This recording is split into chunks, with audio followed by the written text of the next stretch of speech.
Attendez, ouais. Bonjour, mesdames et messieurs, vous qui nous suivez partout en Afrique, Europe, États-Unis, Australie et ailleurs sur la planète. Je m'appelle Eric Mwamba. Je suis très heureux de vous présenter cette émission. Nous avons un invité spécial aujourd'hui, Monsieur Willy Kitobo Samsoni, qui est professeur, chercheur à l'université de Lubumbashi. Il est docteur en sciences de l'ingénieur de l'université de Liège. Il est ministre national des mines de la République démocratique du Congo après avoir été ministre provincial de l'environnement, mines et affaires foncières. Il était également directeur général du service de l'antifraude dans le Haut-Katanga.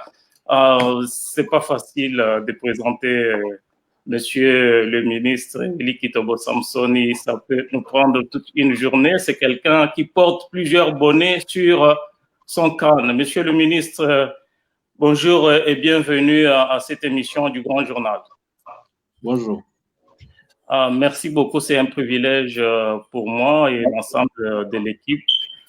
Vous êtes en mission de service à Genève. Vous allez nous en parler un tout petit peu. Alors, pour présenter cette émission, je ne suis pas seul, je suis avec Sylvie Moussambi du Grand Journal, Claude Charadi de Congoscopie, Africa Media Australia et Forum 45 à Melbourne, en Australie, et Honoré Kabongo de Mosaïque Télévision aux États-Unis. Bonjour et bonsoir tout le monde. Il est très tard aux États-Unis, Honoré. Oui, il fait tard, il est 3h moins 3 minutes. Donc, mais c'était un grand plaisir d'être avec son Excellence qui nous accorde cette chance. Nous avons parlé de lui dans une de nos dernières émissions. On va revenir pour ton commentaire. Exact. Oui. Exact.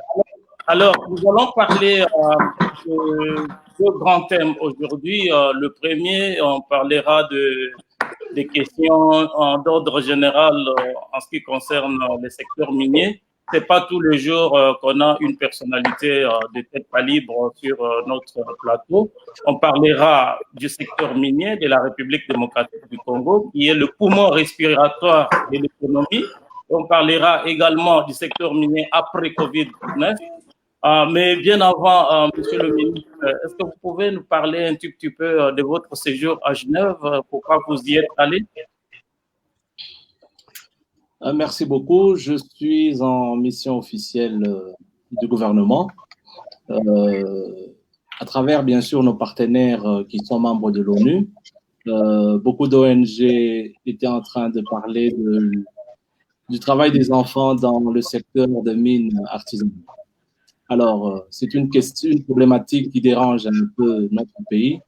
Nous devons faire des efforts pour essayer d'endiguer un peu ce problème-là qui touche aux droits de l'homme, aux droits de l'enfant qu'on est en train de faire. Et donc ici, j'ai été envoyé avec mon collègue de droits humains pour défendre à peu près notre pays sur les stratégies que nous prenons pour essayer d'endiguer un peu ce problème-là dans le secteur des mines artisanales. Et nous avons eu beaucoup de contacts avec des partenaires, normalement, qui nous aident dans ce que l'on appelle aujourd'hui le principe volontaire. Notre pays a adhéré au principe volontaire qui regroupe normalement plusieurs pays et plusieurs sociétés minières avec des sociétés civiles. Et dans ce principe volontaire, ce qui est recommandé dans le secteur productif, il est demandé à ce qu'on puisse produire de manière responsable. Donc, il y a certaines recommandations qu'il faut respecter. Et donc, notre pays, pour avoir adhéré à ce principe volontaire, devait montrer tout ce que nous avons pris comme stratégie et tout ce que nous faisons comme action sur le terrain pour essayer d'endiguer ce problème de la lutte du travail des enfants dans les mines artisanales de RDC. Alors, Monsieur le ministre, vous êtes ministre des Mines. Alors, vous êtes d'abord professeur, chercheur, vous êtes un scientifique. D'ailleurs, quand on préparait cette émission, nous avons fait une petite recherche à l'université de Lubumbashi où vous êtes très apprécié par les étudiants qui vous considèrent comme étant parmi les rares, aussi pas le seul, à attribuer aux étudiants les notes qu'ils obtiennent.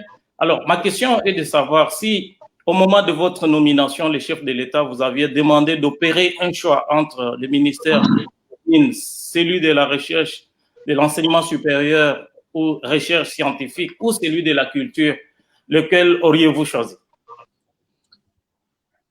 C'est une question un peu déconcertante, mais je vais essayer de répondre en prenant à peu près le profil de ma formation.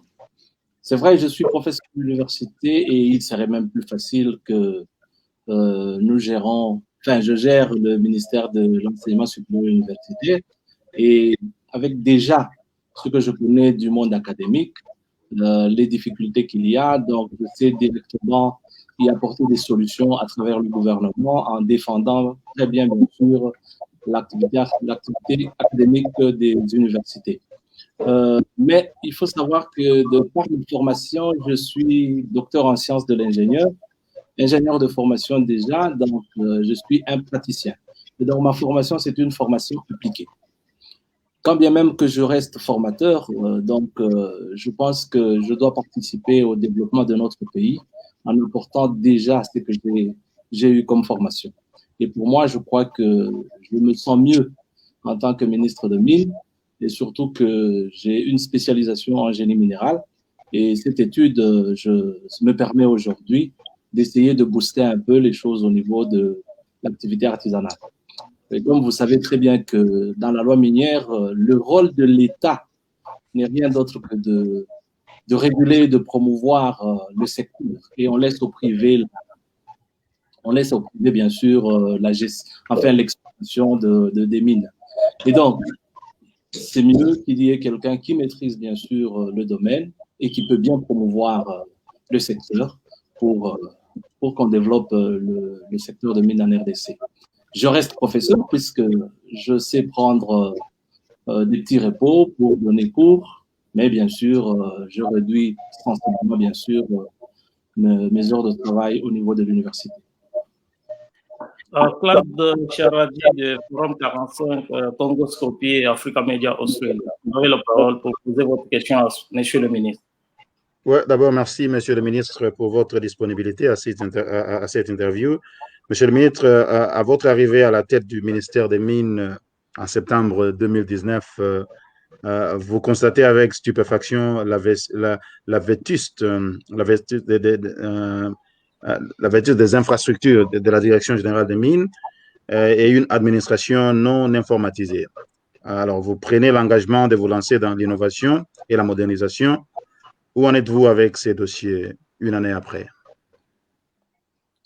Merci beaucoup. Quand vous regardez le ministère des Mines, et donc il y a ce qu'on appelle les services de l'administration gérés par le secrétaire général Mines et qui prend beaucoup de direction au niveau de Kinshasa. Et donc, qui prend aussi toutes les chefs de division, toutes les divisions des mines au niveau des provinces, des 26 provinces. Mais à côté de ça, il y a ce que l'on appelle les services spécialisés. Il y a le CAMI, il y a le CEC, le Centre d'expertise et d'évaluation des substances minérales précieuses et semi-précieuses.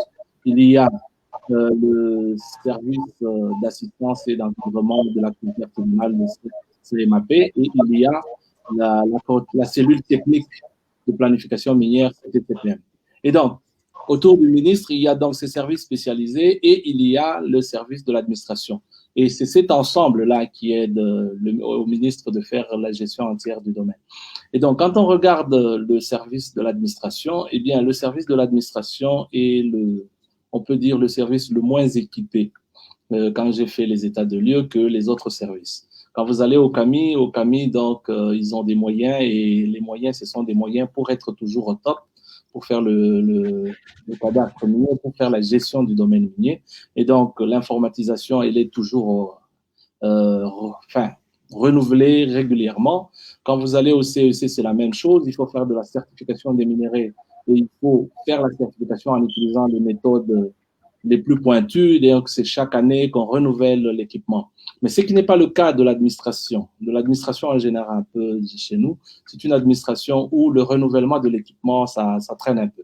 Et donc, dans cet état de lieu, j'avais trouvé que les gens utilisaient beaucoup plus de la paperasse et que les rapports viennent, c'est des rapports après 2 semaines, etc. Et pourtant, aujourd'hui, gérer un secteur comme les mines, c'est un secteur où il faut avoir la situation en temps et en heure et savoir répondre immédiatement aux problèmes qui se posent. Parce que quand il y a un problème qui se pose, vous le traitez lentement et donc vous avez des problèmes ça va toucher automatiquement sur la mobilisation des recettes, ça va toucher peut-être même au climat des affaires. Et donc, j'ai essayé de pousser un peu tout le monde pour qu'on essaie un peu de voir cette chose-là pour améliorer la gouvernance. Et donc, j'ai même exigé hebdomadairement les rapports. Et quand il y a des incidents tels que de Kamituga, c'est immédiatement, on doit donner l'information à n'importe quelle heure, même si je dors, on me dépose sur mon ordinateur directement l'information. Je n'aimerais pas être réveillé le matin par l'autorité nationale, par exemple son Excellence Monsieur le Président de la République ou le Premier ministre, en disant Monsieur le ministre, il y a tel accident, qu'en dites-vous? Et vous n'êtes pas informé. Et donc, je dois être toujours la première personne informée. Et ça demande un peu l'informatisation presque de tous les services pour que les différentes informations se relaient d'un service à l'autre. Et au niveau, bien sûr, des dirigeants tels que les chefs de division en province, au niveau même de l'administration mine, ils ont essayé d'acheter, bien sûr, des appareils informatiques, ils se sont connectés avec des modems qu'ils ont achetés pour que certaines informations aillent plus rapidement. Ça occupe même des gens qui tournaient les pouces dans les bureaux et qui font à tout moment maintenant des statistiques. Et je pense qu'il faudra que je revienne un peu dans une visite de l'état de lieu pour voir comment les choses se sont améliorées. Alors, pour rebondir à cette question de Claude, les diplomates font souvent des reproches à la République démocratique du Congo en disant que les fonctionnaires ne sont pas très bien formés, qu'ils ne sont pas au diapason de technologie. Est-ce qu'en informatisant, en modernisant l'administration et l'outil de travail, vous avez aussi mis à jour la formation des agents et fonctionnaires, des cadres du ministère? Depuis l'investiture, quand je suis arrivé, c'était à 3 mois de la fin de l'année et le budget était déjà voté. Il n'y a pas eu un très grand changement dans le renforcement des capacités normalement des agents, mais j'avais déjà trouvé que presque tous les services avaient déjà engagé au moins dans le sens de la communication, dans le sens du secrétariat, des personnes qui étaient déjà des personnes avec un minimum d'informatique et qui pouvaient faire un peu ce travail et les aider un peu plus rapidement. Personne n'utilise la machine à écrire qui est ancienne. Et donc, il y a aussi un peu des bureaux qui existent déjà, qui sont des bureaux des statistiques et qui font la collecte de différentes données et qui font des mises à jour journalièrement. La CTCPM est au centre d'ailleurs de la collecte de plus d'informations pour le ministre. Mais il est vrai que une bonne administration doit suivre aussi l'évolution de la technologie, l'évolution de tout ce que l'on fait comme technique. Et c'est là nous avons décidé déjà avec le budget 2020 de multiplier le renforcement des capacités des agents des mines. Et donc, il y a ces différentes formations. Quand vous regardez à peu près dans plusieurs séminaires que j'ai organisés, c'est des séminaires de renforcement des capacités chacun pour qu'il puisse connaître les tâches qu'il doit faire et surtout ce que je lui demande de faire, puisque c'est moi qui dois imprimer à peu près le rythme de travail dans le secteur pour que la vision que nous avons, bien sûr, du chef de l'État et qui est, bien sûr, récupérée par le gouvernement pour l'exercer, puisse être fait. Oui, du Grand Journal, votre question à Monsieur le ministre. On a un petit problème technique avec Sylvie. Honoré Kabongo, Mosaïque Télévision, vous pouvez poser votre question à Monsieur le ministre? Oui, très content de voir Son Excellence nous accorder cette opportunité. Merci d'être avec nous. Et nous sommes fiers d'apprendre cette innovation au sein de votre ministère. Et vous avez tout à l'heure évoqué les budgets 2020. Je voudrais un tout petit peu revenir là-dessus. dès votre prise de fonction, vous aviez reconnu l'existence de beaucoup de problèmes au sein du ministère de Mines en prenant le dialogue et la mobilisation des recettes. Alors, ma question est la suivante. Quelle est la contribution de votre ministère au budget national dans les contextes même aujourd'hui de la COVID-2019? Et si peut-être on peut avoir cette réponse en termes de chiffres par rapport au budget qui est en pleine session au Parlement. Merci beaucoup. Je suis à des milliers de kilomètres de mon bureau pour récupérer certains chiffres, mais du moins, bon, comme j'ai participé à l'élaboration du budget 2020 et même on est déjà en train d'élaborer le budget 2021. Je fais partie aussi de la commission de conjoncture qui analyse un peu la conjoncture économique de notre pays chaque mardi. Et donc, j'ai un peu quelques idées. Ce qu'il faut savoir, c'est que le secteur de mines, lorsqu'on prend de manière directe et indirecte, c'est un secteur qui contribue déjà à plus de 50% du budget de l'État. Pourquoi je dis de manière directe ou indirecte? Quand on fait le budget, vous lisez le budget, vous allez voir par exemple que quand on parle du secteur de mines, on voit de la redevance minière. Mais cette redevance minière n'est pas payée au ministère. Donc le budget que vous lisez, on écrit du ministère de Mines, ce n'est pas celui-là qu'apporte le ministère. La redevance, elle est collectée et payée à travers les services des régies financières, la DGRAD. Et donc, ce qu'on assigne à la DGRAD, en grande partie, ça vient des mines. La plupart des impôts, les impôts sur, par exemple, les rémunérations par exemple, des étrangers, il y a des impôts de ce type-là, il y a d'autres taxes que nous payons, mais toutes ces taxes dans le régime fiscal toutes ces taxes qui sont reprises de manière exhaustive dans le code minier, eh bien, c'est collecté par les régies financières, la douane, la DGDA et la DGRAD. Et donc, au ministère de Mines, nous suivons l'activité et nous essayons simplement de voir ce que l'on produit comme matière, les produits marchands, par exemple le cuivre, le cobalt, et qui doit être exporté. À partir de là, nous calculons les chiffres que nous renvoyons avec des notes de débit au niveau de ces régies financières. Et donc, quand vous regardez dans le budget, vous allez retrouver que tout ce qu'on a assigné à ces régies financières, vous les collectez, ça représente déjà presque plus de 60%. Et puis, il ne faut pas oublier que le secteur de mines est le seul qui aujourd'hui, indirectement, finance tout ce que nous avons comme sous-traitance. Et les sous-traitants sont des gens qui payent aussi, comme la loi minière le dit, certaines taxes au pays. Alors, ce qui est payé au niveau du trésor public, dans le temps, on payait l'ensemble, par exemple, de la redevance automatiquement dans le trésor public, 100%. Mais aujourd'hui, ce que l'on paye en respectant la Constitution qui demandait à ce qu'on prenne à la source les 40%. Et donc, la loi minière a été revue de telle sorte que la redevance, quand nous faisons les notes de débit, nous faisons des notes de débit pour le trésor public, pour la province et pour l'entité territoriale décentralisée. Et donc, quand on dit le budget de l'État, trésor public, ce qui arrive, c'est 50% de la redevance minière, mais les 40% sont collectés déjà à la base. Et donc, dans le budget qu'on présente au Parlement, le plus souvent, on ne reprend pas ça, et il faut attendre que les provinces aussi renvoient leur budget pour que, ensemble, qu'on puisse après avoir un peu ce que représente l'activité de mine dans la maximisation des recettes du pays.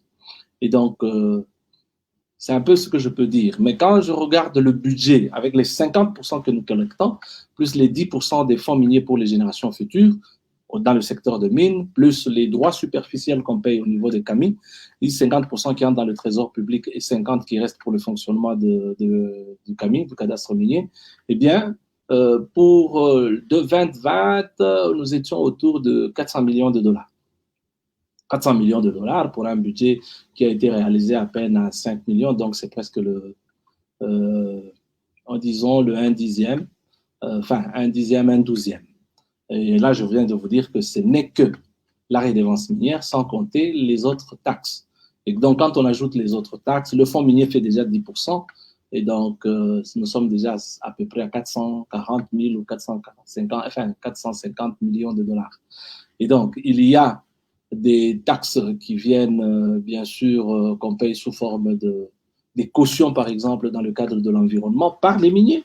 Et donc, toutes ces cautions-là, quand on les assemble, ça dépasse. Et donc, nous pouvons atteindre facilement 800 millions de dollars dans le budget de manière directe en ce type de paiement, sans parler de ce qui est collecté à travers la DGRAD, la douane, etc. Vous avez évoqué la question de la sous-traitance. C'est un autre casse-tête dans la politique de l'économie de la RDC. Ici, en Australie, par exemple, le gouvernement veille sur les intérêts, parce que l'Australie est un pays minier aussi. Nous sommes, Claude et moi, à Melbourne, une des grandes, et Sylvie aussi, une des grandes villes de l'Australie avec 4 millions d'habitants, et le gouvernement australien veille scrupuleusement sur les intérêts des citoyens australiens avec le développement des petites et moyennes entreprises qui contribuent de manière significative au budget de l'État. En République démocratique du Congo, la question de la sous-traitance que vous avez évoquée tout à l'heure est un autre casse-tête. Les multinationales qui exploitent les ressources naturelles de la RDC sont en même temps créatrices de sous-traites de petites et moyennes entreprises qui fournissent des services, des biens et des services aux multinationales, ce qui ne laisse pas le temps aux citoyens congolais de s'épanouir et d'épanouir leur business. Pourtant, votre gouvernement et vous prenez, vous avez dit que vous allez créer de nouveaux millionnaires. Comment allez-vous les faire si les multinationales s'accaparent de toutes les ressources, y compris dans le domaine de la sous-traitance? Merci beaucoup. C'est une question capitale pour le gouvernement, effectivement. Avant de répondre à ça, je vais quand même d'abord ajouter ce que j'ai oublié de compléter pour la question qu'on venait de dire sur le budget. On voulait savoir si le budget avait été impacté, je crois, avec la COVID.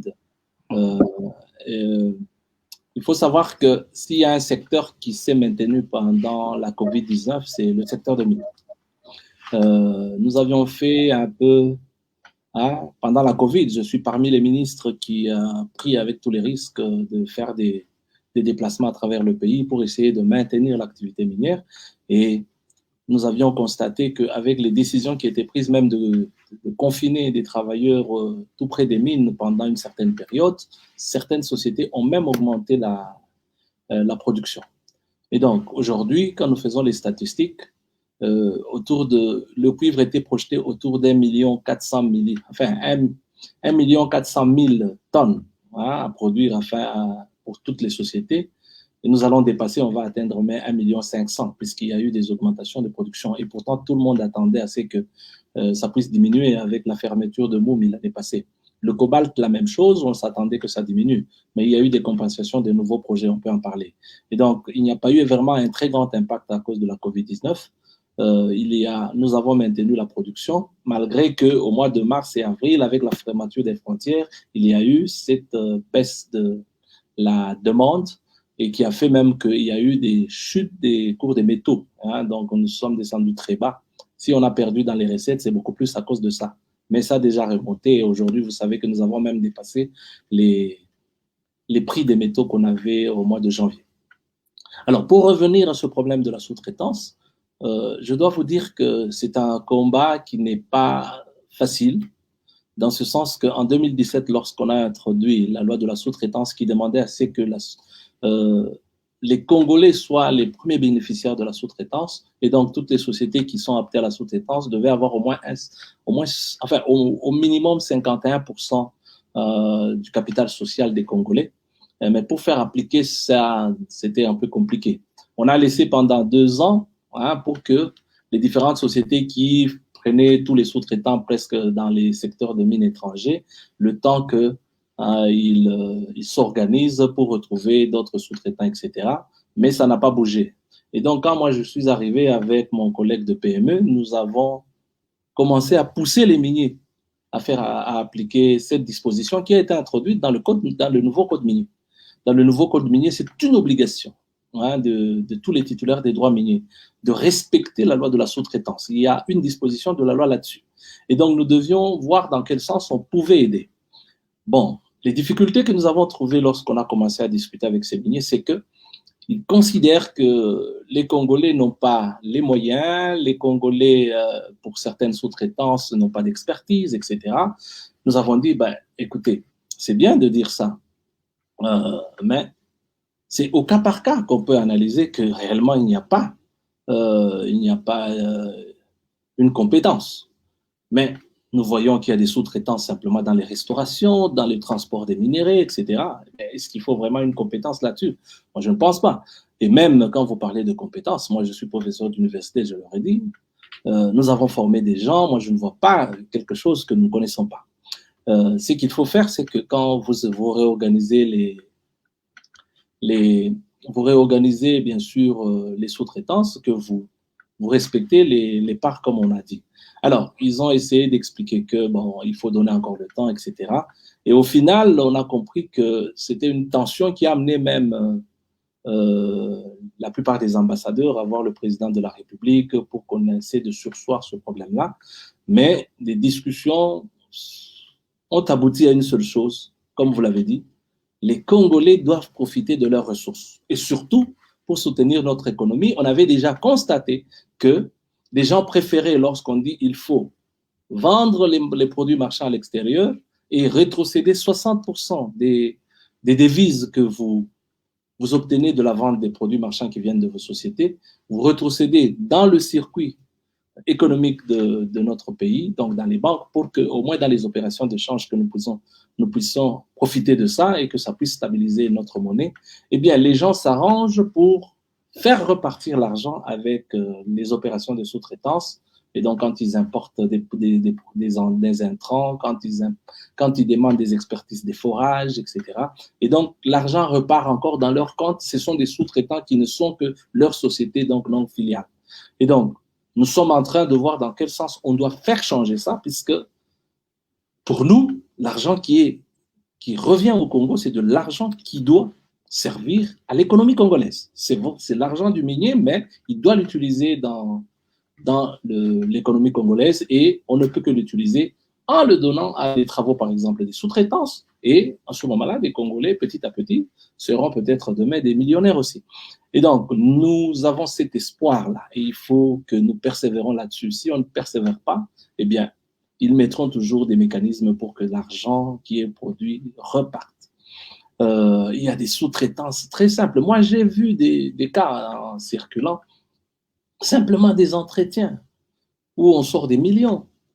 Entretenir simplement l'électricité, entretenir des bennes, etc. Est-ce qu'il faut vraiment l'expertise étrangère? Non. Même s'il faut cette expertise, venez demander un moratoire, on va vous le donner de 6 mois, avec une condition que 6 mois après, vous formez des Congolais pour que vous ne demandez pas ce moratoire sur là où il n'y a pas de compétences toutes les années. Et donc, au cas par cas, c'est ça que nous commençons à exiger, que nous pouvons voir que réellement, il n'y a pas ça. Et donc, chaque fois qu'il y aura une sous-traitance, nous préférons même, à travers l'autorité de régulation de la sous-traitance, informer, faire des appels d'offres s'il y a des gens qui ont cette expertise. Et si on ne trouve pas, on le fait comme on le fait même dans nos universités. On ne trouve pas un professeur congolais qui peut faire ça. On appelle à l'étranger. Mais il ne faut pas déjà, dès le départ, vous l'appeler étranger pendant qu'il y a des Congolais qui vont dire « mais moi, je pouvais faire ça ». Et donc, nous sommes en train de voir un peu ça pour que ça puisse porter les fruits. Ce n'est pas simplement dans le secteur de mines, puisque la sous-traitance, c'est dans tous les secteurs en soi qu'on a essayé de voir ça, que ce soit dans la téléphonie, que ce soit même dans les banques, etc. Tous les travaux de sous-traitance, il faudra qu'on essaie de voir un peu ça. Beaucoup de privés viennent investir au Congo, mais ils ne veulent pas travailler avec les Congolais. Donc, c'est vraiment pénible. Donc, nous n'avons pas changé et nous n'allons pas continuer à laisser la population observer ça, que les gens viennent faire des business, ils ne veulent pas former des Congolais et qu'ils apprennent à faire le travail. Je crois que la main-d'œuvre est là. Nous sommes des gens qui sont bien instruits. Il y a beaucoup de potentiels humains qu'on peut essayer de valoriser. Et la sous-traitance, c'est des petites choses, comme je le dis. Le transport des minéraux, par exemple, de la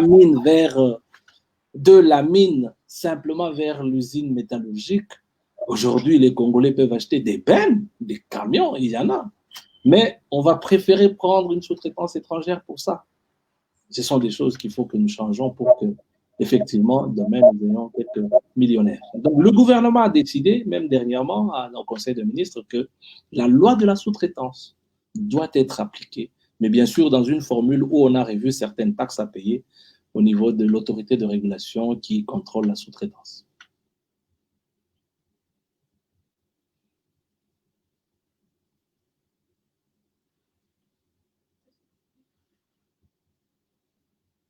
Attendez, on avait un petit problème de son là. Monsieur le ministre, je voudrais intervenir sur cette question.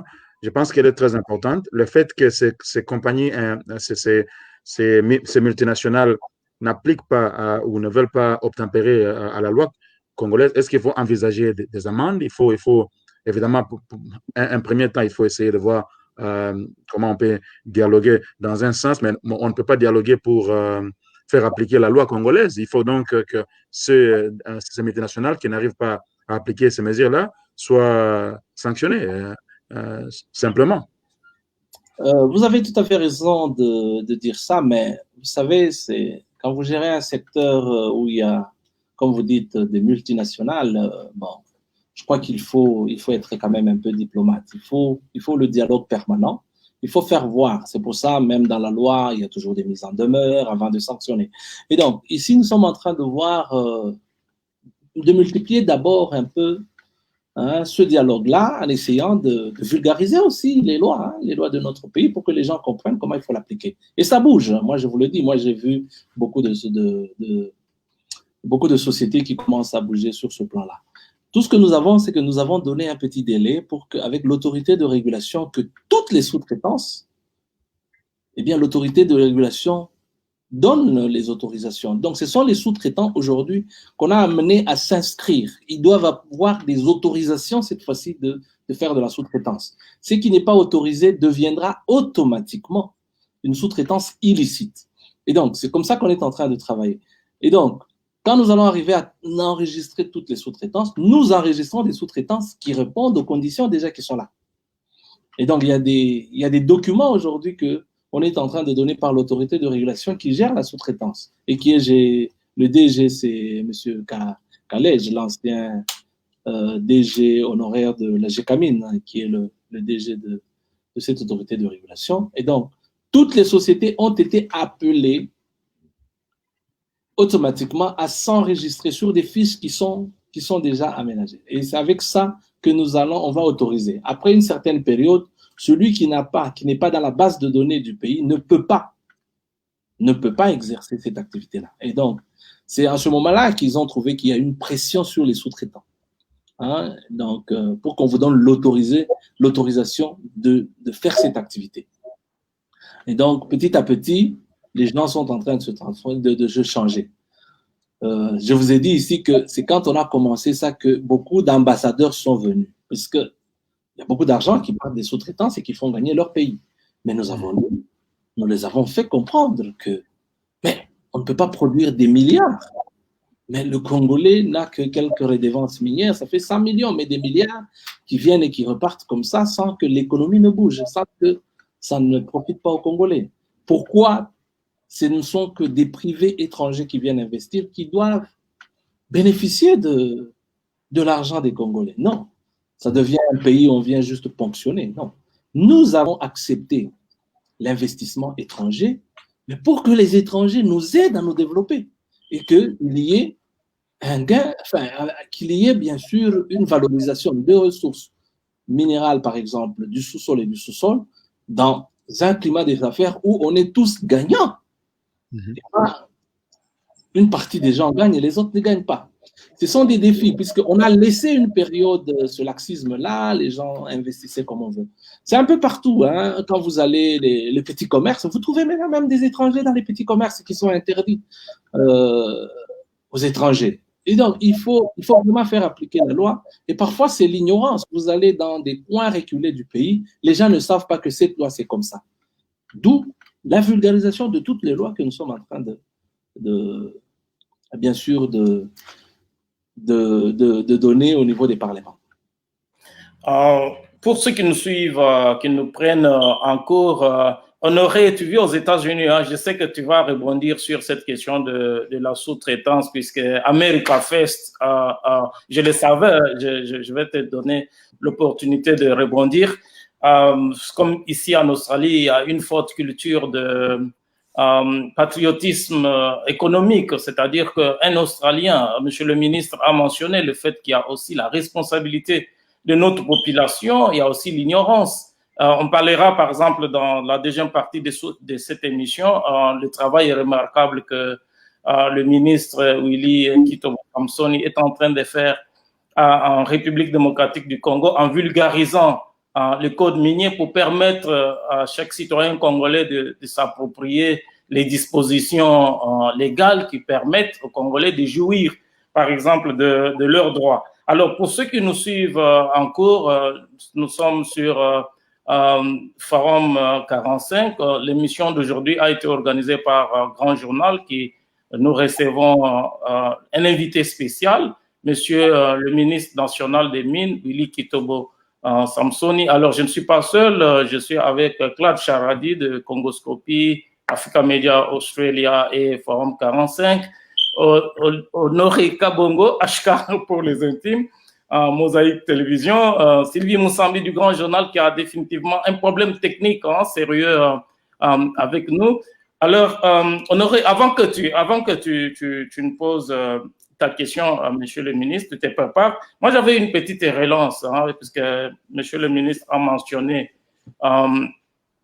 le prétexte évoqué par les multinationales qui consiste à savoir que les Congolais n'ont pas de capacité, peut-être qu'ils n'ont pas de capitaux pour se lancer dans la sous-traitance, être à la hauteur des besoins, des biens et des services dont les multinationales et l'ensemble de la population ont besoin. Mais j'aimerais mentionner le cas du Sénégal, par exemple, qui est un petit pays de l'Afrique de l'Ouest comparé à la RDC, qui a renforcé les capacités de ses citoyens en leur donnant, en leur prêtant de l'argent, par exemple. C'est ainsi qu'on voit les Sénégalais aujourd'hui partout dans le monde. Je me rappelle quand j'étais enfant au Congo, mon père avait des amis ouest-africains, en particulier des Sénégalais qui sont venus avec les fonds de leur pays. Monsieur le ministre, rapidement, je ne sais pas si pourquoi le gouvernement congolais ne pense pas, par exemple, à renforcer la capacité de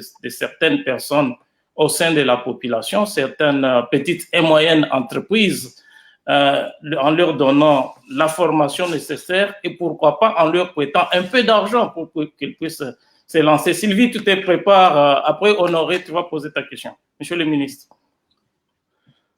Merci beaucoup, mais c'est une bonne stratégie. Et d'ailleurs, actuellement, nous sommes en train de réfléchir là-dessus. Je me rappelle, il y a 2 semaines, au Conseil des ministres, on a discuté d'un dossier du ministre en charge de petites et moyennes entreprises et de l'artisanat pour essayer effectivement de trouver encore beaucoup plus de moyens dans ce qu'on appelle le fonds d'investissement, qui permet aux gens qui remplissent des conditions, bien sûr aussi, et des gens qui pourront rembourser, on étudie leur dossier, pour qu'on leur donne de l'argent. Et moi, je pense que même ce qu'on appelle le FPI, le FPI est toujours là, mais nous avons vu dans le passé des gens qui prennent de l'argent pour dire qu'ils veulent investir, qui dans des PME, etc. Mais ils ne le font pas. C'est de l'argent qu'on ne rembourse même pas. Ça crée déjà des problèmes avec certaines autorités qui avaient pris de l'argent. Je crois qu'il faut très bien étudier aussi ce dossier-là. À qui on donne l'argent? Est-ce que cette personne a réellement la capacité de créer de l'emploi, créer une petite unité de production ou, je ne sais pas, rendre un service quelque part? Et c'est un défi, c'est un travail à faire. Je pense que nous devons aussi un peu voir, par exemple, moi en tant qu'universitaire, l'université. Parce que dans le secteur de mines, nous avions fait beaucoup de projets avec nos universités. Et avec nos universités, on disait les universités n'ont pas d'équipement, etc. Avec la Banque mondiale, il y a eu des financements de la BAD, Banque africaine de développement, qui a financé la plupart des facultés. Quand vous allez à la faculté polytechnique, où j'étais le doyen de la faculté polytechnique de Lubumbashi, nous avons reçu des équipements de pointe qu'aujourd'hui, beaucoup de services, nous pouvons le faire. Hein. Tout ce qui est vraiment recherche géologique, tout ce qui est recherche métallurgique, nous pouvons le faire sur place. Et ça, c'est déjà une des choses où on disait il n'y a pas d'expertise. Et nous, nous formons des gens pour ça. Et nous avons des jumelages avec beaucoup d'universités européennes et même américaines qui nous aident à former des gens pour que certains types de travaux de ce type-là, nous ayons des personnes ressources, des personnes qui ont une bonne formation. Avec les universités dans le domaine, en tout cas, de la recherche, dans le domaine des mines, dans le domaine de tous les travaux qu'on fait dans les mines, en tout cas, nous avons l'expertise. Et si on donne aux universités les moyens, je crois qu'on pourra le faire. Ce sont des moyens le plus souvent qui demandent simplement les achats des intrants, de payer les chercheurs qui font ce travail-là. Bien sûr, si on donne de l'argent au début et si on commence à faire de l'argent, enfin, la sous-traitance va payer de l'argent et on pourra à ce moment-là, par revolving, essayer d'utiliser l'argent qui rentre dans le service. Je crois que ça, c'est à faire. Et moi, je suis en train de voir dans quel sens pousser certaines sociétés à collaborer avec les universités. J'ai essayé de demander à mon collègue de PME qu'on puisse donner ce type de service aux universités qui ont cette capacité aujourd'hui. Nous aurons à ce moment-là des services des universités qui fonctionnent correctement. Et donc, il faut étudier. Ça, c'est un milieu que je connais très bien, hein, et où on peut faire confiance quand même aux universités. Mais dans les autres domaines, bon, c'est vrai, une personne qui se présente au niveau de FPI en disant « j'ai besoin de l'argent moi puisque je cherche à faire tel type de travaux que je peux faire en sous-traitance et je remettrai l'argent ». Bon, même les banques, en étudiant, si on ne connaît pas le profil de la personne et on n'est pas sûr, on ne va pas prêter vraiment de l'argent. J'ai vu pendant la COVID-19, quand nous avons pris les stratégies simplement pour dire on doit appuyer la production sur place des produits agricoles, mais 50 millions que le gouvernement a dû mettre, nous avons fait 3 mois sans qu'il y ait des gens qui prennent. Mais comment ça peut arriver, hein? On met 50 millions par la banque en disant pour soutenir la production agricole, les maraîchères, mais les gens ne sont pas venus puisqu'ils ne remplissent pas les conditions ou les conditions qui sont à la banque, ils ont peur. Et donc, c'est cette culture aussi qu'il faut essayer de changer dans notre pays. Il faut des gens qui savent prendre des risques. Malheureusement, moi, en tant que ministre, moi, je pouvais prendre, mais en tant que ministre, je ne peux pas. Je suis exclu déjà, je ne suis pas éligible. Et donc, il faut donner aux autres. Donc, c'est ça les problèmes. Donc, il faut qu'on trouve un moyen de booster à peu près la population. Il y a donc ce problème-là d'apprendre aux gens le métier. Exactement. Ça, c'est très important. Honoré, tu vas intervenir tout à l'heure pendant que Sylvie se prépare. Moi, j'appuie ce que le ministre dit, puisque j'étais récemment à l'université de Lubumbashi, à la faculté polytechnique, où j'ai visité un laboratoire extraordinaire. J'étais conduit par mon ami, le professeur Arthur Kaniki, que je salue en passant. Et je suis aussi fier que le ministre Willy Kitobo Samsoni accepte de venir s'entretenir avec la diaspora congolaise, où il y a des gens qui ont l'expertise, qui ont le professionnalisme, qui peuvent aider à transférer les technologies, à renforcer les capacités puisque la diaspora est prête à travailler en synergie avec le gouvernement, mais il y a souvent des problèmes de malentendus entre le gouvernement et la diaspora. Il y a des problèmes. Vous prenez les dialogues, mais on ne sent pas vraiment les dialogues entre le gouvernement et la diaspora qui se regardent parfois comme chien et chat, alors que tout le monde poursuit le même objectif, celui de construire la République démocratique du Congo, créer des richesses, combattre la pauvreté et faire de la RDC une puissance économique. Quand vous regardez dans nos médias, Monsieur le ministre, il y a souvent des thématiques d'ordre politique, je dirais même politiciens, alors que des questions, des fonds, comme vous les faites, par exemple, en abordant, en vulgarisant le code minier pour permettre aux Congolais de renforcer toutes ces questions-là sont absentes de nos médias.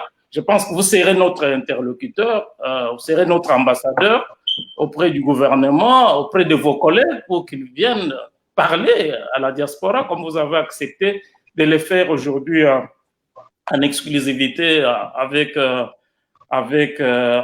Grand Journal et Forum 45. Et là, il faut saluer aussi notre directeur chargé des relations publiques, Sylvie, hein, qui nous a aidé à nous amener, Monsieur le ministre, aujourd'hui. Je pense que Sylvie ne va pas baisser les bras, elle va nous amener d'autres membres du gouvernement. On veut tous les ministres. Oui, du gouvernement. Alors, Honoré, tu rebondis pendant que Sylvie se prépare pour sa question. Oui, effectivement, très intéressé par les informations que nous donne Son Excellence, Monsieur le Ministre, qui nous a honorés aujourd'hui dans cette interview. Alors là, c'est les volets, disons, les volets individuels de gens. Et c'est une parenthèse que j'essaie d'ouvrir. Est-ce que l'information a été bien publiée pour encourager la population à soumettre leurs projets pour avoir accès à ces informations agricoles, ou c'était une information gérée par le gouvernement et les membres proches? Ça, c'est une parenthèse. Alors, je reviens sur la question maintenant, l'industrialisation de votre ministère. Donc, s'il faut que je revienne, par exemple, Excellence, Monsieur le Ministre, la mine d'or de Kibali, dans la province orientale, est évaluée à 2 milliards de dollars. Alors, pourquoi toute la production de cette mine est toujours évacuée vers l'étranger, alors que le Rwanda, qui est un petit pays, si vous me permettez de citer le Rwanda, qui n'a pas de minerai dans son sous-sol, mais qui s'est doté d'une usine de raffinage pour un coût modique de 5 millions de dollars tout simplement. Est-ce qu'on peut dire que le Rwanda est en train d'administrer une leçon d'intelligence économique basée sur la politique économique diversifiée à la RDC, ou comment vous, personnellement, vous pensez par rapport à cette réalité? On trouve que la plupart de minerais, la plupart de la richesse de la RDC est exportée pour être travaillée à l'extérieur. Est-ce que c'est de l'argent qui manque ou c'est la politique qui manque au sein de la RDC? Merci beaucoup, mais on n'a pas à nous administrer une leçon. Je crois que par exemple, ils sont en train de faire leur propre business et bon, ils ont eu des initiatives et qui sont des initiatives à louer et que nous devons aussi faire.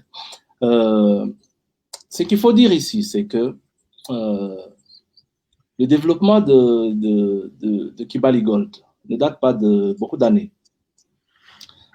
Déjà, cet investissement a fait quand même bouger les choses au niveau de Haut-Ouélé.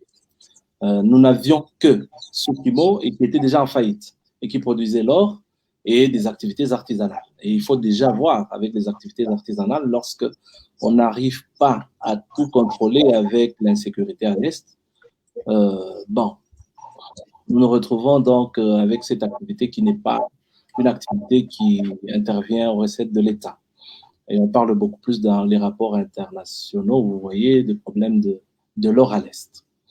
Et d'ailleurs, quand nous discutons dans le cadre de CRGL, donc des Grands Lacs, hein, de cette conférence internationale qui regroupe des Grands Lacs, eh bien, nous insistons sur ce problème de certains pays qui ont développé des usines. Et quand on regarde l'alimentation de ces usines, en bonne partie, ça vient du Congo et sur des voies qui ne sont pas tracées. Et nous les amenons à ce que nous puissions signer certains protocoles d'accord, et qui sont des protocoles d'accord qui vont vers le respect de certaines normes internationales que nous imposons de la traçabilité. Et dans le cadre de de l'or, on a dû déjà, il y a plus de 200, donner un certain texte qu'il fallait respecter dans la traçabilité de l'or. Mais est-ce que tout le monde signe? Non.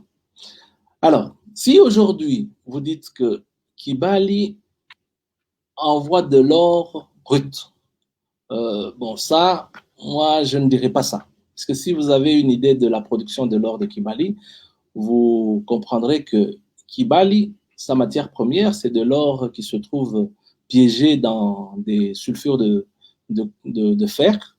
Et donc, on fait une flottation et après la flottation, on essaie de récupérer un concentré qui doit être par après lixivié qui entre en solution et on fait une électrolyse. Et donc, l'or qui sort de Kibali, c'est de l'or qui a déjà une certaine teneur presque marchande. Et donc, ce n'est pas l'or qu'on traiterait, par exemple, de l'or qu'on ramasse par des artisanaux qui est brut et qui demande assez qu'on puisse le purifier. Bon, s'il y a encore des petites purifications à faire, c'est une électro-raffinage encore de cet or, mais c'est déjà de l'or de bonne qualité, puisque nous avons des échantillons que moi j'en ai vus au niveau de CEC, puisque nous prenons des échantillons et qui s'accumulent parfois et que dans le stock, on se retrouve des fois avec des stocks qu'on doit aliéner et peut-être même revendre selon la loi minière qui le permet. Et donc, ce n'est pas cet or-là, brut, qui vient par exemple, de tout ce qu'on voit comme artisanaux, hein, sous forme de grains et qu'on va fondre et qui demande un certain raffinage. Et donc, ça, c'est de l'or de l'électrolyse. Et lors de l'électrolyse, lorsque l'électrolyse est opérée correctement, nous sortons avec de l'or et qui est déjà assez pur et qui peut être déjà utilisé pour beaucoup d'usages. Et donc, je dois relativiser là-dessus pour dire que Kibali est en train de vendre de l'or brut. Ça, c'est déjà même interdit par la loi. Vous savez, dernièrement, j'ai réuni des miniers puisque le moratoire que j'avais donné aux miniers a expiré sur l'exportation des concentrés bruts dans le cas des concentrés de cuivre. Ça a créé un peu beaucoup de bruit puisque les gens continuent à expliquer que non, nous avons toujours des problèmes, des difficultés, il n'y a pas d'électricité, il y a encore ce déficit, nous ne pouvons pas transformer puisque la loi impose que nous transformons, mais on ne sait pas transformer puisqu'il y a le déficit énergétique. Et moi, j'ai essayé de montrer qu'avec tout ce que nous avons déjà retenu, la commercialisation, et même l'achat de l'énergie peut se faire de l'extérieur. Il y a certaines sociétés comme Frontier qui se sont développées à la frontière de notre pays, mais en prenant de l'électricité en Zambie, bon, si la même société ne sait même pas prendre cette électricité pour transformer, ça veut dire qu'il y a un problème. Et donc, c'est toutes ces discussions que nous sommes en train de voir pour voir dans quel sens pousser les gens à respecter la loi, parce que la loi interdit la vente des bruts.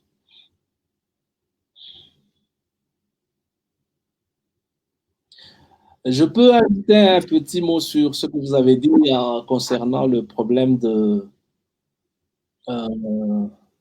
dire que est-ce que l'information a circulé autour de ce qui est.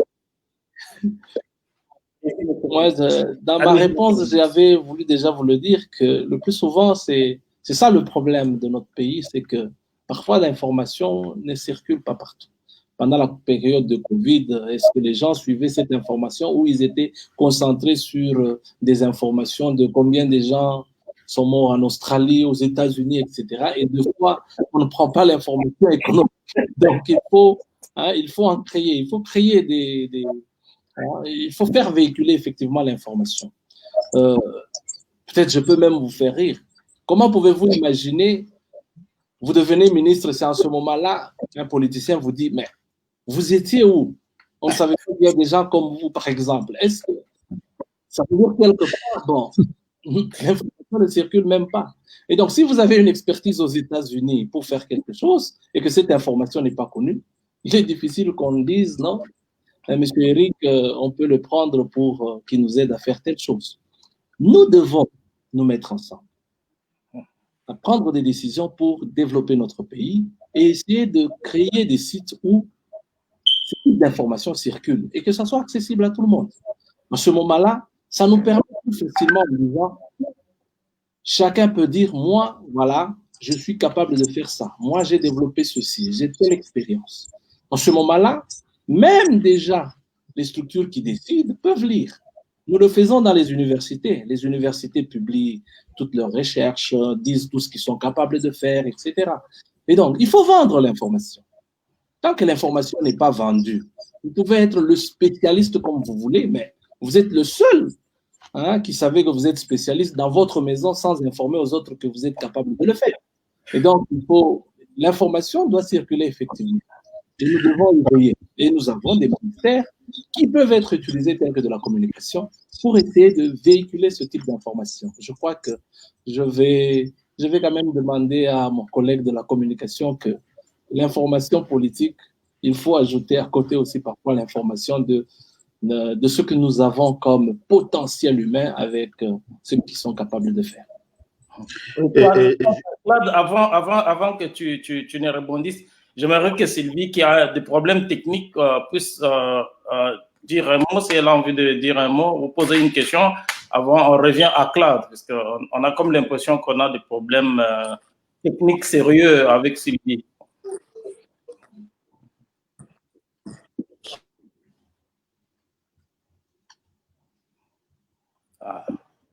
La technique.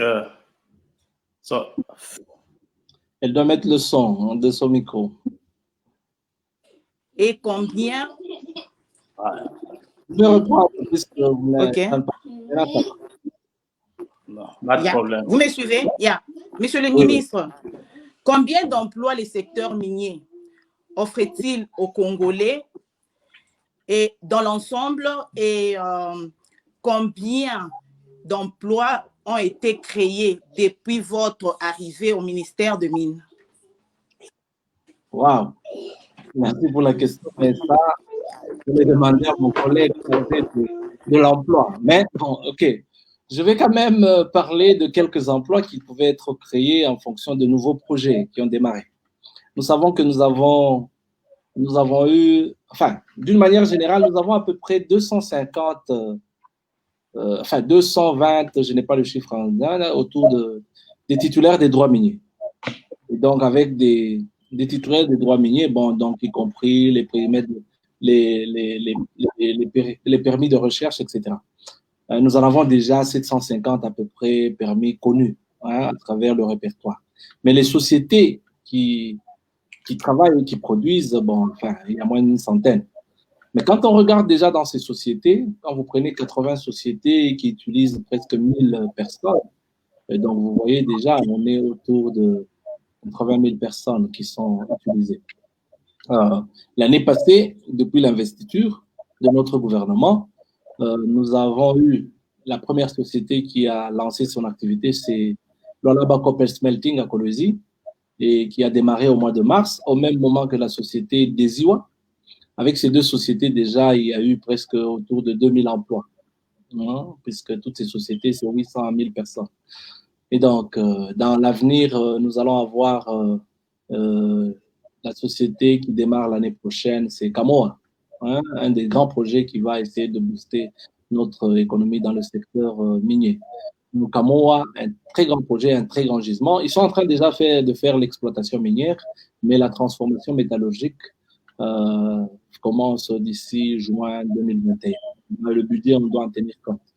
Il y a d'autres projets qui sont en cours au niveau de Kamoa, toujours d'ailleurs dans cette politique où on pousse les gens à transformer sur place, comme ICA qui exporte des concentrés cuivre-cobalt, donc avec des moratoires réguliers où on les pousse en disant qu'à un certain moment, on ne va plus les donner, on va bloquer. Et donc, ils avaient déjà commencé à construire l'usine de transformation sur place. Donc, la partie métallurgique va aussi donner un peu du travail. Le secteur de mines donne beaucoup d'emplois de manière directe quand il y a un nouveau projet.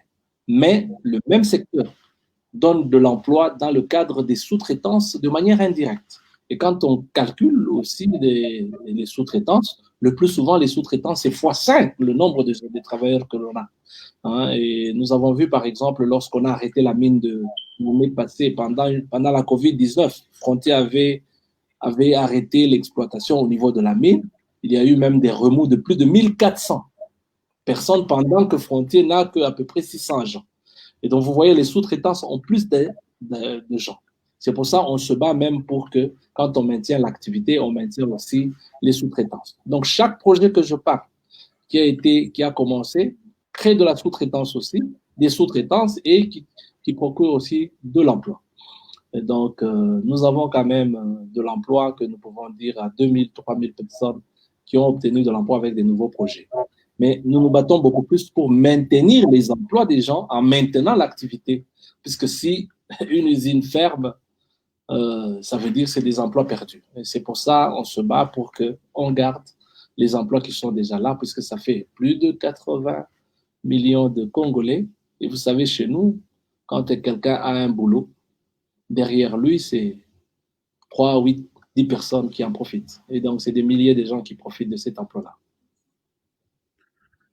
Voilà. Ouais, moi, je voudrais, Monsieur le ministre, revenir sur la question de la communication, de l'information. Vous parliez de cette circulation de l'information, je crois qu'elle est très importante. Et autour de ça, j'aimerais parler de l'engagement du gouvernement congolais avec la diaspora. Par exemple, nous, ici en Australie, nous sommes un pays qui a des potentiels miniers et qui a des opérateurs très important, et la diaspora peut, c'est pas seulement l'Australie, ça peut être les États-Unis, ça peut être d'autres pays où il peut y avoir des investisseurs qui peuvent vouloir aller investir au Congo, et nous, la diaspora, nous pouvons faciliter les démarches pour les amener au Congo et voir comment ils peuvent aider à opérer au Congo. Mais est-ce que, par exemple, au niveau de votre ministère, vous avez une quelconque stratégie ou une politique de communication avec la diaspora pour qu'elle puisse aider à vendre le Congo à l'extérieur, notamment dans le domaine des mines et aussi au niveau du gouvernement? Est-ce qu'il y a une stratégie, une politique, une communication avec la diaspora pour essayer de donner un peu plus d'accès afin que ceux de la diaspora qui sont capables d'amener les investisseurs puissent le faire? Merci beaucoup. C'est d'ailleurs notre devoir. Notre devoir, j'ai dit ici, nous devons promouvoir l'activité minière, et ce que nous sommes en train de vouloir promouvoir doit profiter aussi aux Congolais, qu'ils soient au pays ou à l'étranger. Et d'ailleurs, moi, je me suis déjà donné ce défi-là, que tant que je serai là, je vais faire des efforts pour que nous ayons aussi des miniers congolais. Donc, que nous ayons aussi des Congolais qui investissent dans ce secteur. Donc, ce qui est tout à fait normal pour un ministre qui doit aussi privilégier, bien sûr, les Congolais. Et donc, au niveau du ministère de Mines, je suis en train de renforcer effectivement le service de la communication, que ce soit au niveau CTCPM et de mon cabinet. Nous essayons de manière transparente de mettre un peu beaucoup plus d'informations. C'est pour ça, quand vous entrez sur ce site, vous trouvez souvent des communications du ministre, pour que les gens aient à peu près en temps et en heure, à peu près ce que nous faisons. Le devoir de redevabilité. Nous devons rendre compte de ce que nous faisons.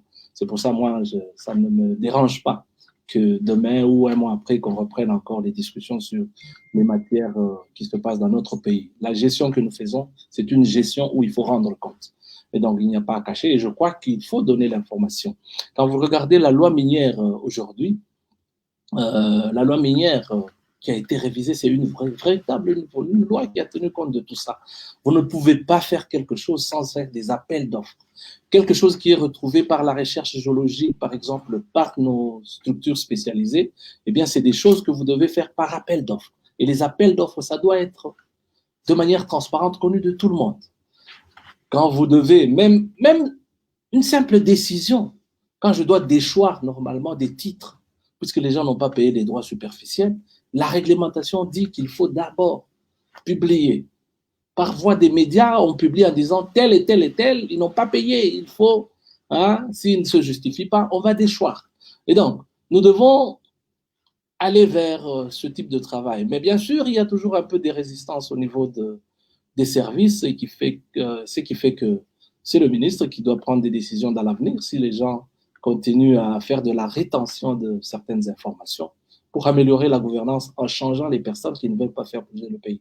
Et donc, moi, je le ferai.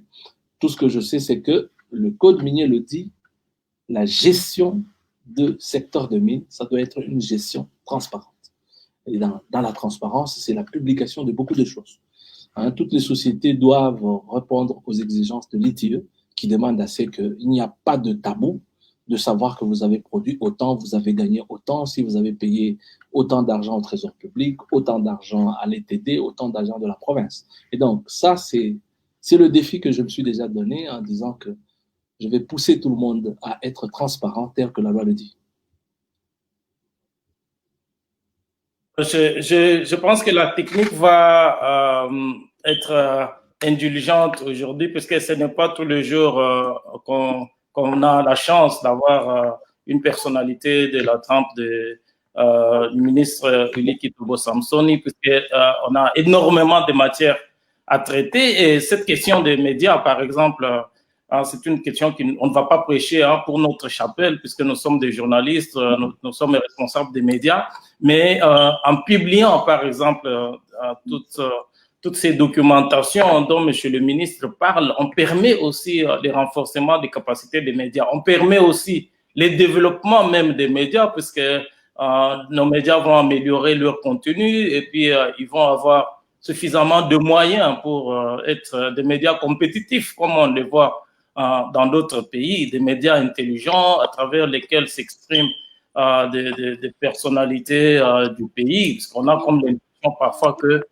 les autorités de la RDC préfèrent s'exprimer dans les médias étrangers, dans les médias des non-congolais, et les Congolais qui importent déjà tout, qui importent déjà de la nourriture, et commencent à importer même des informations, alors que là, vraiment, je pense que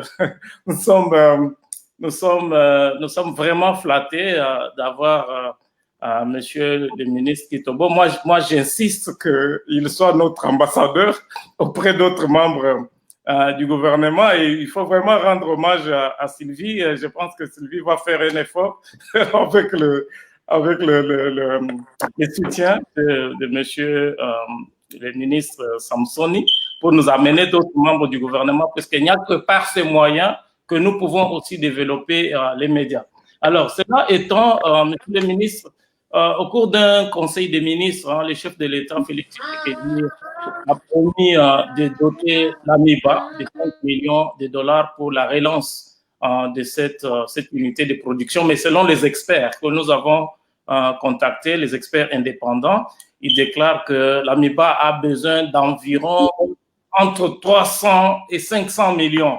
Est-ce que le gouvernement, votre gouvernement et les chefs de l'État, Félix Tshisekedi, est-ce que vous êtes en train de faire de la démagogie, du populisme, en disant que vous allez relancer l'AMIBA avec 5 millions de dollars? Bon, merci beaucoup, mais il n'y a pas de populisme ici, il y a du réalisme. Et je vais m'expliquer. Lorsque des experts étudient l'AMIBA pour dire qu'il faut relancer avec 300 millions, pour relancer une société minière, on commence par regarder les actifs. Les actifs, ça veut dire, bon, qu'est-ce que j'ai comme ressources minérales? Et donc, est-ce que j'ai des périmètres miniers, des droits miniers et qui ont des gîtes qu'on peut développer, les gîtes de substances minérales? Et donc, lorsqu'on dit, effectivement, j'ai un gisement, mais un gisement, le gisement, il est certifié ou il ne l'est pas? Puisque pour décider de faire de l'exploitation industrielle, il faut déterminer si le gîte est économiquement rentable, si la quantité de minerais qui se trouve là-bas peut être exploitée. Quand vous lisez même le code minier, on vous dira, c'est encore des innovations de cette loi, que lorsqu'on a fait l'étude, on peut décider de mettre un permis d'exploitation ou un permis de petite mine ou une zone d'exploitation artisanale, selon que la recherche vous dit vous avez un grand gisement, un gisement moyen qui peut prendre quelques années ou un gisement tout court de quelques mois. Si on met l'industrialisation, on y met de l'artisanat. Et donc, cette décision d'utiliser l'industrie ou le semi-industriel, la petite mine et l'artisanat, c'est en fonction de ça. Et donc, nous connaissons que MIBA, on dit, bon, on a des gisements tels, mais ces gisements, le plus souvent, ce ne sont pas des gisements certifiés. Lorsqu'il y a des contrats même d'amodiation avec des partenaires étrangers, ils commencent toujours par poser la question si c'est certifié. Et si ce n'est pas certifié, on dit, nous devons d'abord investir dans la certification. Et cette certification, c'est déjà à peu près 100 millions qu'ils disent qu'ils vont mettre juste pour connaître le gisement. Alors, et donc, si nous disons qu'on veut relancer l'activité au niveau de la MIBA en se servant simplement d'une exploitation de ce qui est connu. Ce qui est connu, bon, c'est par exemple le diamant alluvionnaire qu'on sort d'un certain périmètre de leur cours d'eau, qui demande quelques dragues, etc.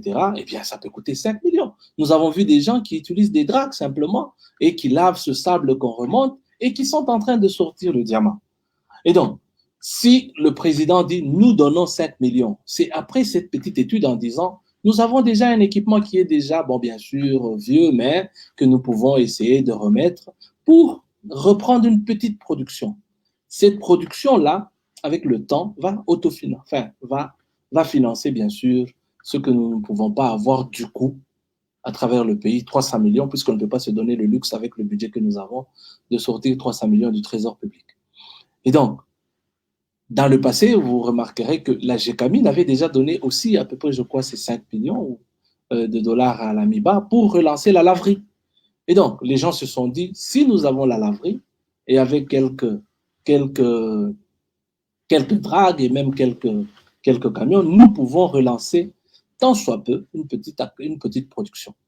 Et donc, c'est vraiment le minimum pour qu'il y ait une activité au lieu que l'usine reste comme déjà un tombeau qui ne bouge pas. Et donc, c'était un peu ça. Ce n'est pas du populisme, c'est du réalisme lorsque vous n'avez personne. Et donc, c'est de produire une tonne de pain, mais n'a pas l'argent pour acheter la matière première pour permettre une tonne et se dit, bon, je demande à quelqu'un qui peut me donner juste 100 kilos et je commence par les 100 kilos jusqu'à ce que j'atteindrai ma capacité. Et donc, c'est un peu ça. Les experts, c'est pour une production avec la capacité maximale de production. Et donc, avec un investissement important dans la certification des gisements. C'est comme ça qu'on arrive à des... Donc, c'est un investissement aux 2/3 des mines. Mais ce qu'on a demandé, ce n'était pas la mine. C'était juste pour réparer les...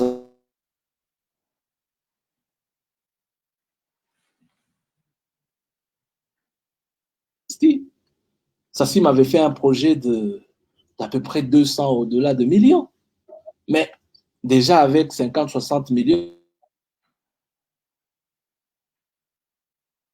peu et de faire déjà quelque chose que de ne rien faire.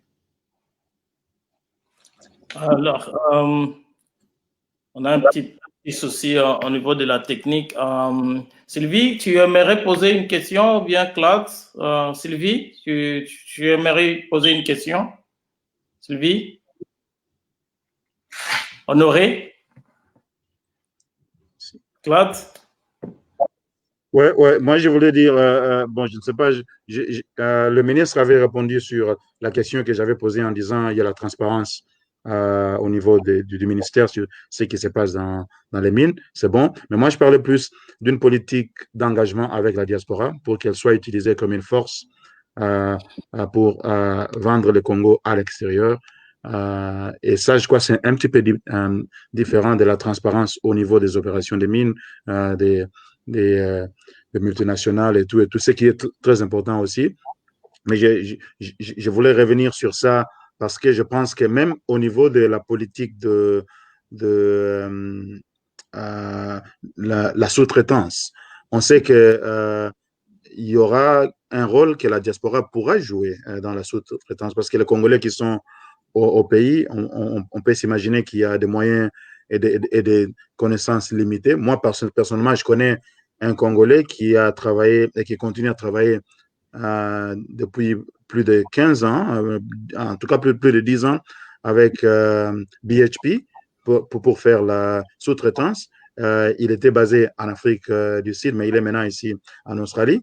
Et donc, il a non seulement l'expérience et il a même des moyens aussi conséquents et il peut avec, sous son expérience, essayer de mobiliser d'autres moyens. Mais est-ce qu'il y a une politique pour que la diaspora puisse participer à cette reconstruction économique qui doit se faire chez nous, et notamment, bon, d'abord en général, et puis spécifiquement au niveau du ministère des Mines?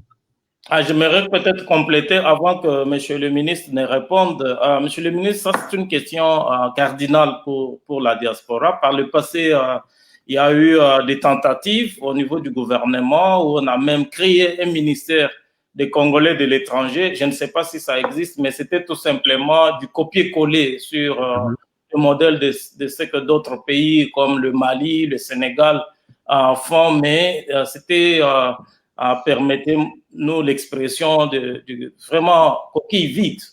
Il n'y avait aucune approche, aucun contact. Je me rappelle même le ministre, pendant tout son mandat, il n'a jamais parlé avec la diaspora, il n'a jamais fait aucune conférence, aucune réunion. Moi, comme j'étais en train de dire, Claude, tu parles du ministère des Mines, mais moi je pense que le ministre Willy peut jouer un rôle très important pour la diaspora, puisque vu sa stature c'est pas un politicien, je dis pas politique, je pèse bien mes mots, c'est un politique, il n'est pas un politicien. Donc, je pense qu'il peut jouer un rôle important au niveau du gouvernement pour ouvrir. Le président de la République vient aussi de la diaspora, mais on sent encore beaucoup de lourdeur, beaucoup de pesanteur. Donc, moi, j'insiste sur la possibilité pour les ministres de lancer des sillons, pour que nous puissions voir comment travailler entre la diaspora et la RDC. C'est très important. Monsieur le ministre. Vous avez tout à fait raison qu'il faut utiliser la diaspora. Je viens de dire ici qu'il n'y a pas que la diaspora, il faut utiliser tout le monde, y compris les Congolais qui se trouvent au Congo. Donc, si vous me dites que la diaspora a de l'expertise pour certaines choses, c'est une bonne chose pour nous. À ma connaissance, d'ailleurs, dans le secteur de mines, la plupart des sous-traitances que moi j'ai vues, ce sont des Congolais qui ont amené des gens de l'extérieur. Les gens ne connaissent pas le pays. Quand vous allez les sous-traitances de l'Afrique du Sud, ce sont des amis que moi je vois qui amènent des étrangers. Hein, ils les amènent. Et donc, vous vous connaissez avec ces étrangers et ils viennent. Ce ne sont pas des gens qui, avant d'aller investir au Congo, qui se renseignent et quand ils connaissent les Congolais, ils le savent. Donc, si vous prenez l'information vous-même pour faciliter la diffusion de l'information du ministère de Mines, par exemple, à travers l'extérieur, eh bien, on va comprendre que, bon, voilà, il y a tel projet, ils peuvent être intéressés. C'est le cas de ce que nous sommes venus faire ici, c'est que nous donnons l'information de ce que nous sommes en train de faire et on signe des partenariats pour qu'on le fasse. Le problème, c'est que la diaspora, bon, je ne sais pas, hein, la diaspora doit aussi s'organiser à travers un club de la diaspora ou, je ne sais pas, une plateforme où vous échangez certaines informations. Parce que quand vous dites diaspora, ce n'est pas une personne, c'est des milliers aussi, comme un peu des milliers qui se trouvent au Congo. Et donc, si déjà, à travers la diaspora, il n'y a pas une bonne organisation, c'est quelques personnes simplement qui auront l'information. Et donc, il faut étudier tout ça. Il y avait un ministère, vous dites, qui était chargé, peut-être qu'il pouvait être à tout moment en train d'échanger avec la diaspora.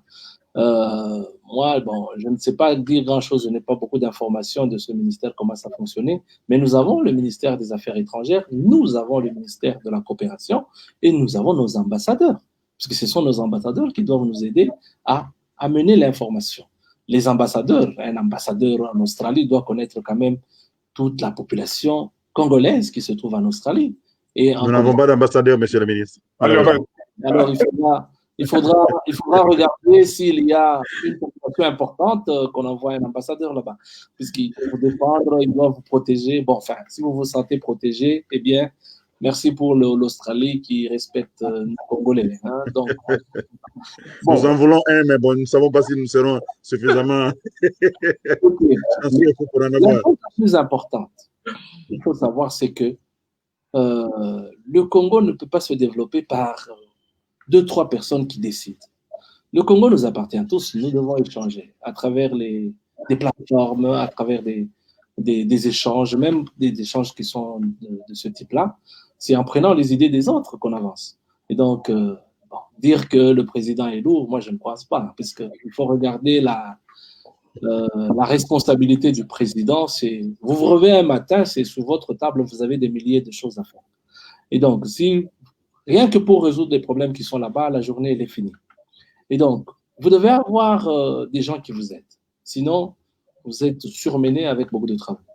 Moi, par exemple, quand je fais déjà une semaine, si on ne gère pas très bien les dossiers, je vais trouver beaucoup de signataires avec beaucoup de problèmes qui sont là-bas et je vais passer toute une semaine ou 10 jours pour résoudre des problèmes que je pouvais résoudre si je ne me suis pas déplacé. Et donc, il faut former et savoir laisser des travaux à des gens en leur donnant simplement des directives, la façon de le faire. Et donc, nous devons créer ces canaux de communication, ces canaux de réflexion sur les problèmes du Congo. Aujourd'hui, les gens extérieurs réfléchissent sur nos problèmes. Et moi, je ne comprends pas. Il y a des étrangers qui lèvent des fonds pour aller le résoudre, comme par exemple le problème de l'enlèvement des enfants dans les mines. Et au final, ils disent non, c'est nous qui sommes allés enlever, le gouvernement ne fait rien. Ce sont ces choses qu'il faut que nous évitons. Nous devons prendre la responsabilité de résoudre beaucoup plus les problèmes par nous-mêmes que par d'autres. Et si ce sont des Congolais de l'étranger qui peuvent nous aider à lever des fonds quand nous n'en avons pas, eh bien, c'est une bonne chose, puisqu'ils sont au contact le plus souvent avec ce type de personnes. Donc, moi, je pense que il ne faut pas que la diaspora soit une diaspora qui est souvent des opposants simplement au gouvernement et c'est toujours critiquer, proposer des choses pour que les choses marchent. Il faut analyser, trouver le pour et le contre et donner des idées. C'est quand les idées ne sont que, on les rejette plusieurs fois que vous pouvez devenir opposant. Moi, je pense que c'est comme ça qu'il faut. Donc, il faut nécessairement qu'il y ait un dialogue entre la diaspora et, bien sûr, le gouvernement. Le gouvernement ne peut pas ignorer ce que pense la diaspora. C'est comme si, au pays, les députés ignorent aussi ce que pense leur peuple, le peuple qui les a élus. Et donc, il faudra que cette diaspora, bon, malheureusement, ce n'était pas le cas, soit représentée par des élus aussi, qui devaient véhiculer ça. Mais comme nous avons eu des élections où on n'a pas su faire ça, il faut trouver des mécanismes pour qu'il y ait quand même des gens qui véhiculent à peu près ce que la diaspora pense de la politique congolaise. Honoré, tu vas parler. On va maintenant prendre 5 minutes pour finir, puisqu'on ne pourra pas retenir Monsieur le ministre toute la journée. Oui, on peut le retenir même toute une semaine, mais on doit lui donner le temps de se préparer. Il a beaucoup de responsabilités. Alors, Honoré, tu vas poser ta question et puis on va parler de après Covid, le secteur minier après Covid, pendant 3 minutes et pendant les 2 minutes restantes, le ministre va nous parler, nous faire un petit résumé sur, il a organisé la campagne de vulgarisation du code minier, ce qui est une première aussi en RDC. Il va nous parler de ça. Alors, Honoré, tu poses ta question, on passe à après Covid, on a 5 minutes, la technique va nous aider avec 5 minutes supplémentaires, donc on est au-delà du temps. Non, d'abord, moi, je voulais remercier son Excellence le ministre qui soutient qu'il faut maintenir un dialogue, une communication avec la diaspora. Et ce qu'il est en train de faire, c'est une communication avec la diaspora. En tout cas, vous n'êtes pas nombreux, vous n'êtes pas 2, 3 qui pensent accorder un temps aussi pareil à la diaspora. Moi, je vous remercie sincèrement pour nous avoir donné cette occasion. C'est pas seulement à nous, mais c'est toute la diaspora qui nous suivent dans toutes les différentes plateformes de communication. Et ça, je vous remercie sincèrement. Je reviens sur la question de de la bonne gouvernance. Je pense que votre idée, vous l'avez d'ailleurs tout à l'heure souligné, publier ce que vous signez, c'est d'abord un principe de bonne gouvernance. Alors, la plupart des ministres ou des ministères n'ont pas cette idée. Je ne sais pas. Est-ce que vous avez un plan de pouvoir pousser les autres à faire ce que vous faites? Et ça pourra peut-être amener les pays à ce que nous appelons, ce que j'appelle souvent bonne gouvernance, où vous dites que cette innovation reste dans votre ministère et on dira c'est lui seulement qui a innové et les autres reste à côté. Qu'est-ce que vous faites? Est-ce qu'il y a un plan de communication commun entre vous, les ministres ou les différents ministères? Et je reviens sur la question, puisque Eric l'a dit, peut-être c'est ma dernière fois de prendre la parole. C'est au sujet de la COVID-19. Cette maladie a frappé de plein fouet presque toutes les économies du monde. Mais certains États se trouvent des excuses pour justifier la mauvaise gouvernance de leurs ressources naturelles. Et même au Congo, il y a des gens qui pensent que la COVID-19 n'existe pas. Est-ce que, monsieur le ministre, vous avez un mot par rapport à ça et même par rapport à tout ce que j'ai évoqué tout à l'heure autour de la bonne gouvernance, ainsi de suite? Merci beaucoup. Merci beaucoup, mais un gouvernement travaille normalement en symbiose, en communication entre les différents ministres. La plupart de certains dossiers sont des dossiers qui sont des dossiers dont nous avons des matières qui sont transversales de fois et on communique ensemble. Et d'ailleurs, dans le secteur de mines, certaines décisions touchent aux autres ministères. Pour ne parler que, par exemple, quand nous sommes en train de voir dans quel sens regarder les paiements qui doivent commencer de 0,3% de développement communautaire qui est exigé pour donner aux communautés locales impactées par les projets miniers, eh bien, nous sommes en train de travailler avec celui des affaires sociales, celui de la décentralisation qui regarde les ETD. Donc, il y a des matières transversales où nous communiquons. En fait, la bonne gouvernance, elle est déjà dans la vision du président de la République, qui répète le plus souvent, le Premier ministre, tous les jours, il le dit, et c'est par cette bonne gouvernance que l'on impose de fois même certaines décisions qui, normalement, par ce que la loi dit, des arrêtés qu'on peut signer directement par le ministre, mais on dit, ne prenez pas des décisions, même si la loi vous le permet, sans que les autres ne soient au courant. Et donc, c'est pour partager les idées, et ça impulse aussi les autres à faire du bien aussi. Et je crois que chaque personne est titulaire de son ministère et essaie de faire des efforts pour bien faire marcher le ministère. Mais il faut dire que le contexte de COVID-19 a un peu aussi dérangé, de sorte que pendant 3 mois, nous avons travaillé beaucoup plus avec des décisions qui sont des décisions collégiales. Et c'était des décisions avec des multiples réunions entre beaucoup de ministères. Et vous verrez que tout ce que nous avons fait pendant les 3 mois, mars jusqu'en juin, ça se prenait à travers les réunions de conjoncture, des commissions interministérielles. Et les décisions, ce sont des décisions qui sont rendues publiques. Essayez d'interroger la plupart des décisions du gouvernement, que ce soit même dans le ministère de Mines, mais c'était des choses qui étaient traitées d'ensemble. Mais chaque ministre doit mettre sa touche sur ce que le ministre fait, ce qui est tout à fait normal. Et donc, moi, je ne peux pas dire que dans tel ministère, il n'y a pas de bonne gouvernance, il y a une mauvaise gouvernance. Non. Si le résultat, au final, on trouve que les choses se font, c'est connu de tout le monde, les décisions se prennent de tout le monde, moi, je pense qu'il y a de la bonne gouvernance un peu partout. Le grand problème, c'est que le ministre, ce n'est pas celui-là qu'on voit sur terrain. Le problème, c'est les décisions que vous prenez, est-ce que ces décisions-là sont exécutées à la base? Et donc, le plus souvent, c'est ça. Nous avons une administration, moi je le dis toujours, lourde. Et des fois, vous trouvez même certains qui sont des petits malins et qui, normalement, traînent avec des choses pour ne pas vouloir changer. Ils sont dans la routine de tous les jours. Les gens changent difficilement. Aujourd'hui, par exemple, nous réfléchissons, par exemple, sur une décision capitale de voir est-ce que devons-nous garder 3 régies financières ou devons-nous réunir les 3 régies financières à une seule régie financière comme dans les autres pays. Bon, le principe a déjà été levé au niveau du ministère, mais vous voyez, mais comment réagissent les gens sur le terrain? Est-ce qu'ils veulent que ces régies financières soient fusionnées? Et donc, vous voyez, il y a de tels types de résistance et qui demandent du temps pour le faire. Et pourtant, c'est bénéfique. Et donc, la bonne gouvernance, c'est celle-là que nous recherchons quand nous prenons ces décisions. Quand nous cherchons à informatiser, c'est une décision du gouvernement.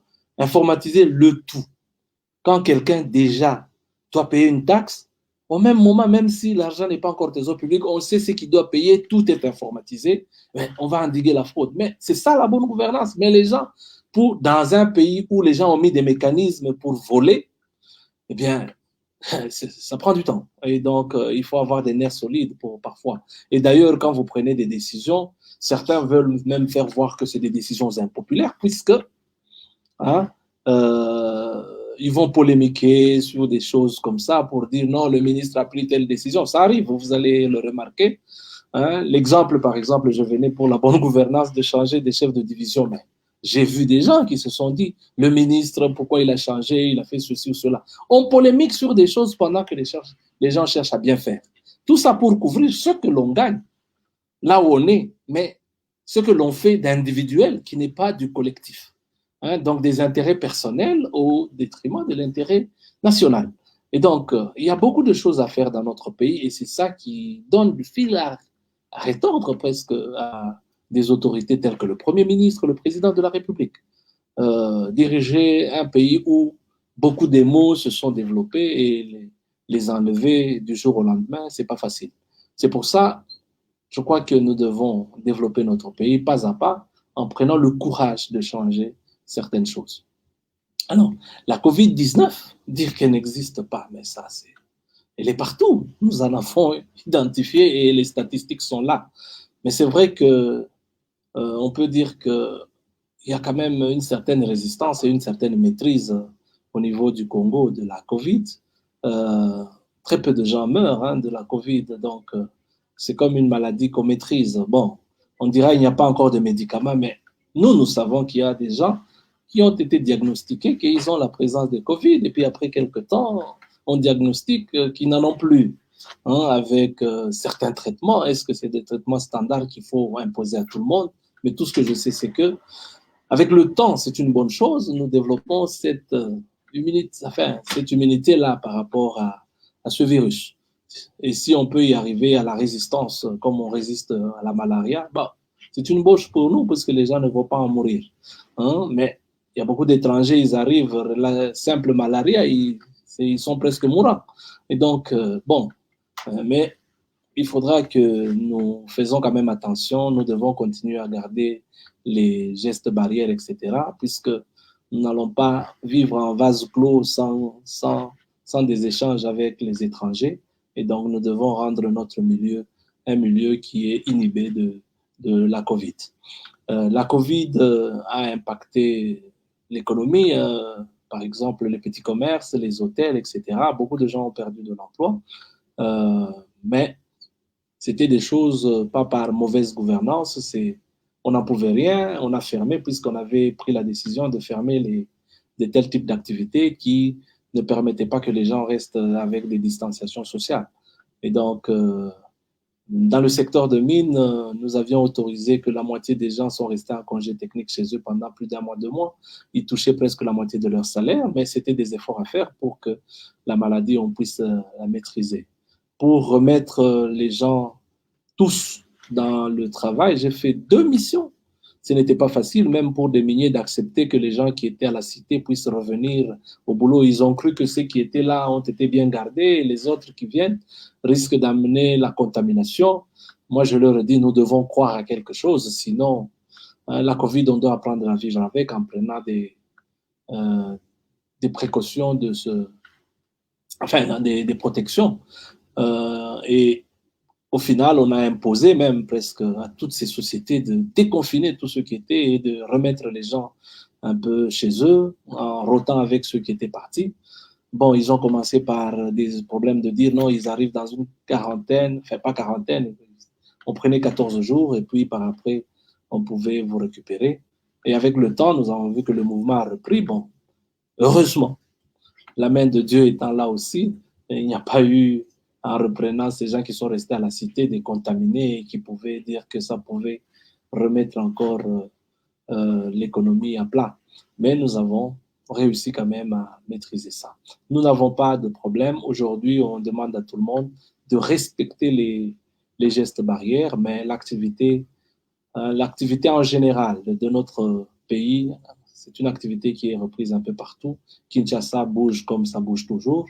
Quand quelqu'un arrive, il va croire qu'il n'y a pas de Covid puisqu'il voit tout le monde en train de circuler. Mais pour dire qu'il y a Covid, vous allez voir que les gens ont des masques.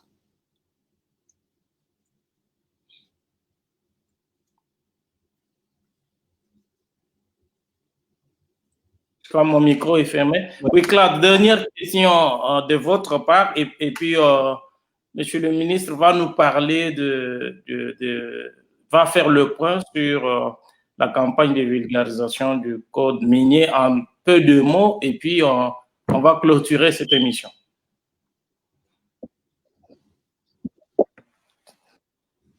Ton micro est fermé, Claude.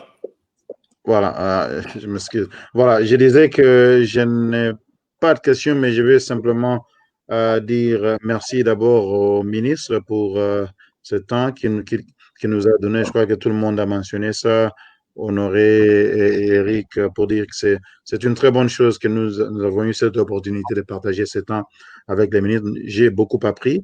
Je voudrais alors exprimer un souhait pour que, comme disait Eric, que nous puissions peut-être à travers cette opportunité, le ministre parlait des canaux de communication. Bon, il faut commencer par quelque part. Nous, par exemple, en Australie, nous avons une structure que nous appelons les forums des Congolais de l'Australie. C'est d'ailleurs cette plateforme où nous réunissons les Congolais, des professionnels, des médias et d'autres domaines. Et donc, nous voudrions bien avoir un canal où nous pouvons communiquer avec le gouvernement, et nous pensons que monsieur, en fait, son Excellence, le ministre va nous aider à trouver un moyen que cela puisse se faire au niveau du gouvernement pour que la diaspora puisse avoir des moyens de communiquer avec le gouvernement pour des questions du développement économique et autres au niveau de notre pays, parce que c'est le rôle du développement. Nous avons tous un rôle pour contribuer au développement de notre pays. Voilà, c'est tout ce que j'ai pour le moment. Je n'ai plus de questions. Alors, avant que Monsieur le ministre nous parle fasse le point sur la campagne de vulgarisation du code minier, qu'il a d'ailleurs révisé et annoté, moi, dans cette perspective, j'aimerais savoir si le ministre permettra ou par son charisme, par son dynamisme managérial, s'il permettra que dans le même élan, on commence à publier les contrats miniers, puisque tous les contrats sont gardés secrets. Et on n'en sait rien. Quand vous voyez les pays comme la Corée du Sud, par exemple, où on fabrique les voitures dont je ne saurais pas citer les noms ici pour ne pas faire leur publicité, ils ne nous ont pas payé, mais ils ont un programme pour le respect des droits de population. Ils font même des réalisations significatives en faveur de la population. Si les contrats sont gardés secrets, comment les citoyens pourront-ils savoir quels sont leurs droits et quels sont les mécanismes prévus pour qu'ils puissent les revendiquer ou les recouvrer? Vous avez lancé la campagne de vulgarisation du code minier qui était, il y a quelques années et même quelques mois, quelque chose réservé aux experts, aux dirigeants auxquels la population était complètement exclue. Est-ce que dans la même perspective, vous permettrez que les contrats commencent à publier les cahiers de charges, les contrats, pour permettre à la population de s'approprier ces instruments et de trouver sa part? Merci beaucoup. Le problème de contrat, un problème qui revient dans beaucoup de discussions, même avec le FMI. D'ailleurs, c'est une des exigences du FMI pour l'aide qu'on veut faire au Congo l'année qui vient, qu'on puisse... Enfin, c'est parmi les conditions que nous devons remplir pour que nous ayons cette aide. Et même au niveau du gouvernement, on a dit au ministre de Mines et au ministre de Portefeuille que certaines sociétés n'ont pas encore publié leurs contrats. Ils doivent les publier. C'est une obligation de la loi. On ne doit même pas le demander. C'est une obligation. Personne ne doit se soustraire de la loi. La loi nous avons adhéré à l'ITIE. On doit publier tous les contrats. Un contrat qui n'est pas publié, donc il y a des choses à cacher. Et quand vous cachez, ça veut dire on peut faire ce que l'on veut jusqu'à blanchir de l'argent, on peut faire ce que l'on veut jusqu'à voler l'État, on peut faire ce qu'on veut jusqu'à voler les communautés locales.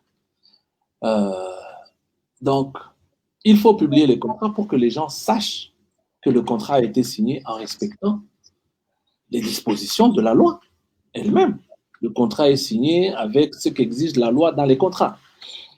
Est-ce que le part des participations des Congolais a été respecté? Est-ce qu'on a payé des pas des parts tels qu'il faut les payer?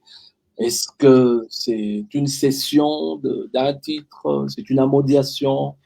Donc, moi, en tant que ministre de Mines, je dois le savoir. Donc, il faut qu'il y ait un enregistrement. Donc, le plus souvent, si ce sont des contrats miniers, ces contrats miniers finissent par être enregistrés au niveau du ministère de Mines.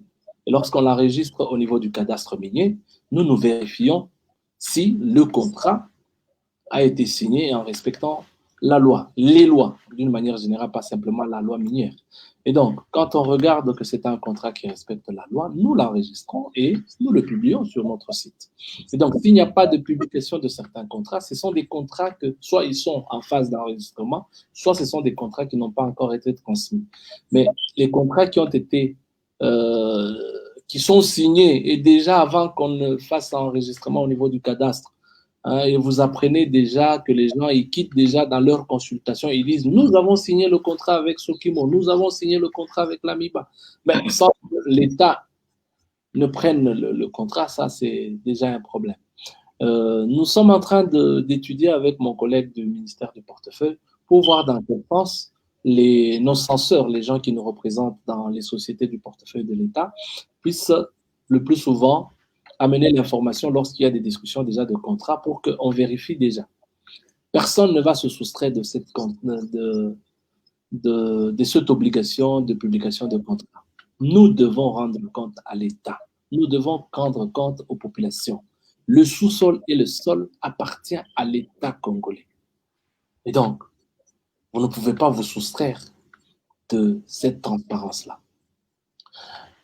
Le problème, c'est celui-là qui nous amène déjà à dire que la vulgarisation du code minier, pour qu'on applique le code, les gens doivent le savoir je suis une société, j'investis dans le secteur de mines à travers, je ne sais pas, une amodiation même avec une société du portefeuille de l'État et que je dois aller vers des exigences telles par rapport à mes activités.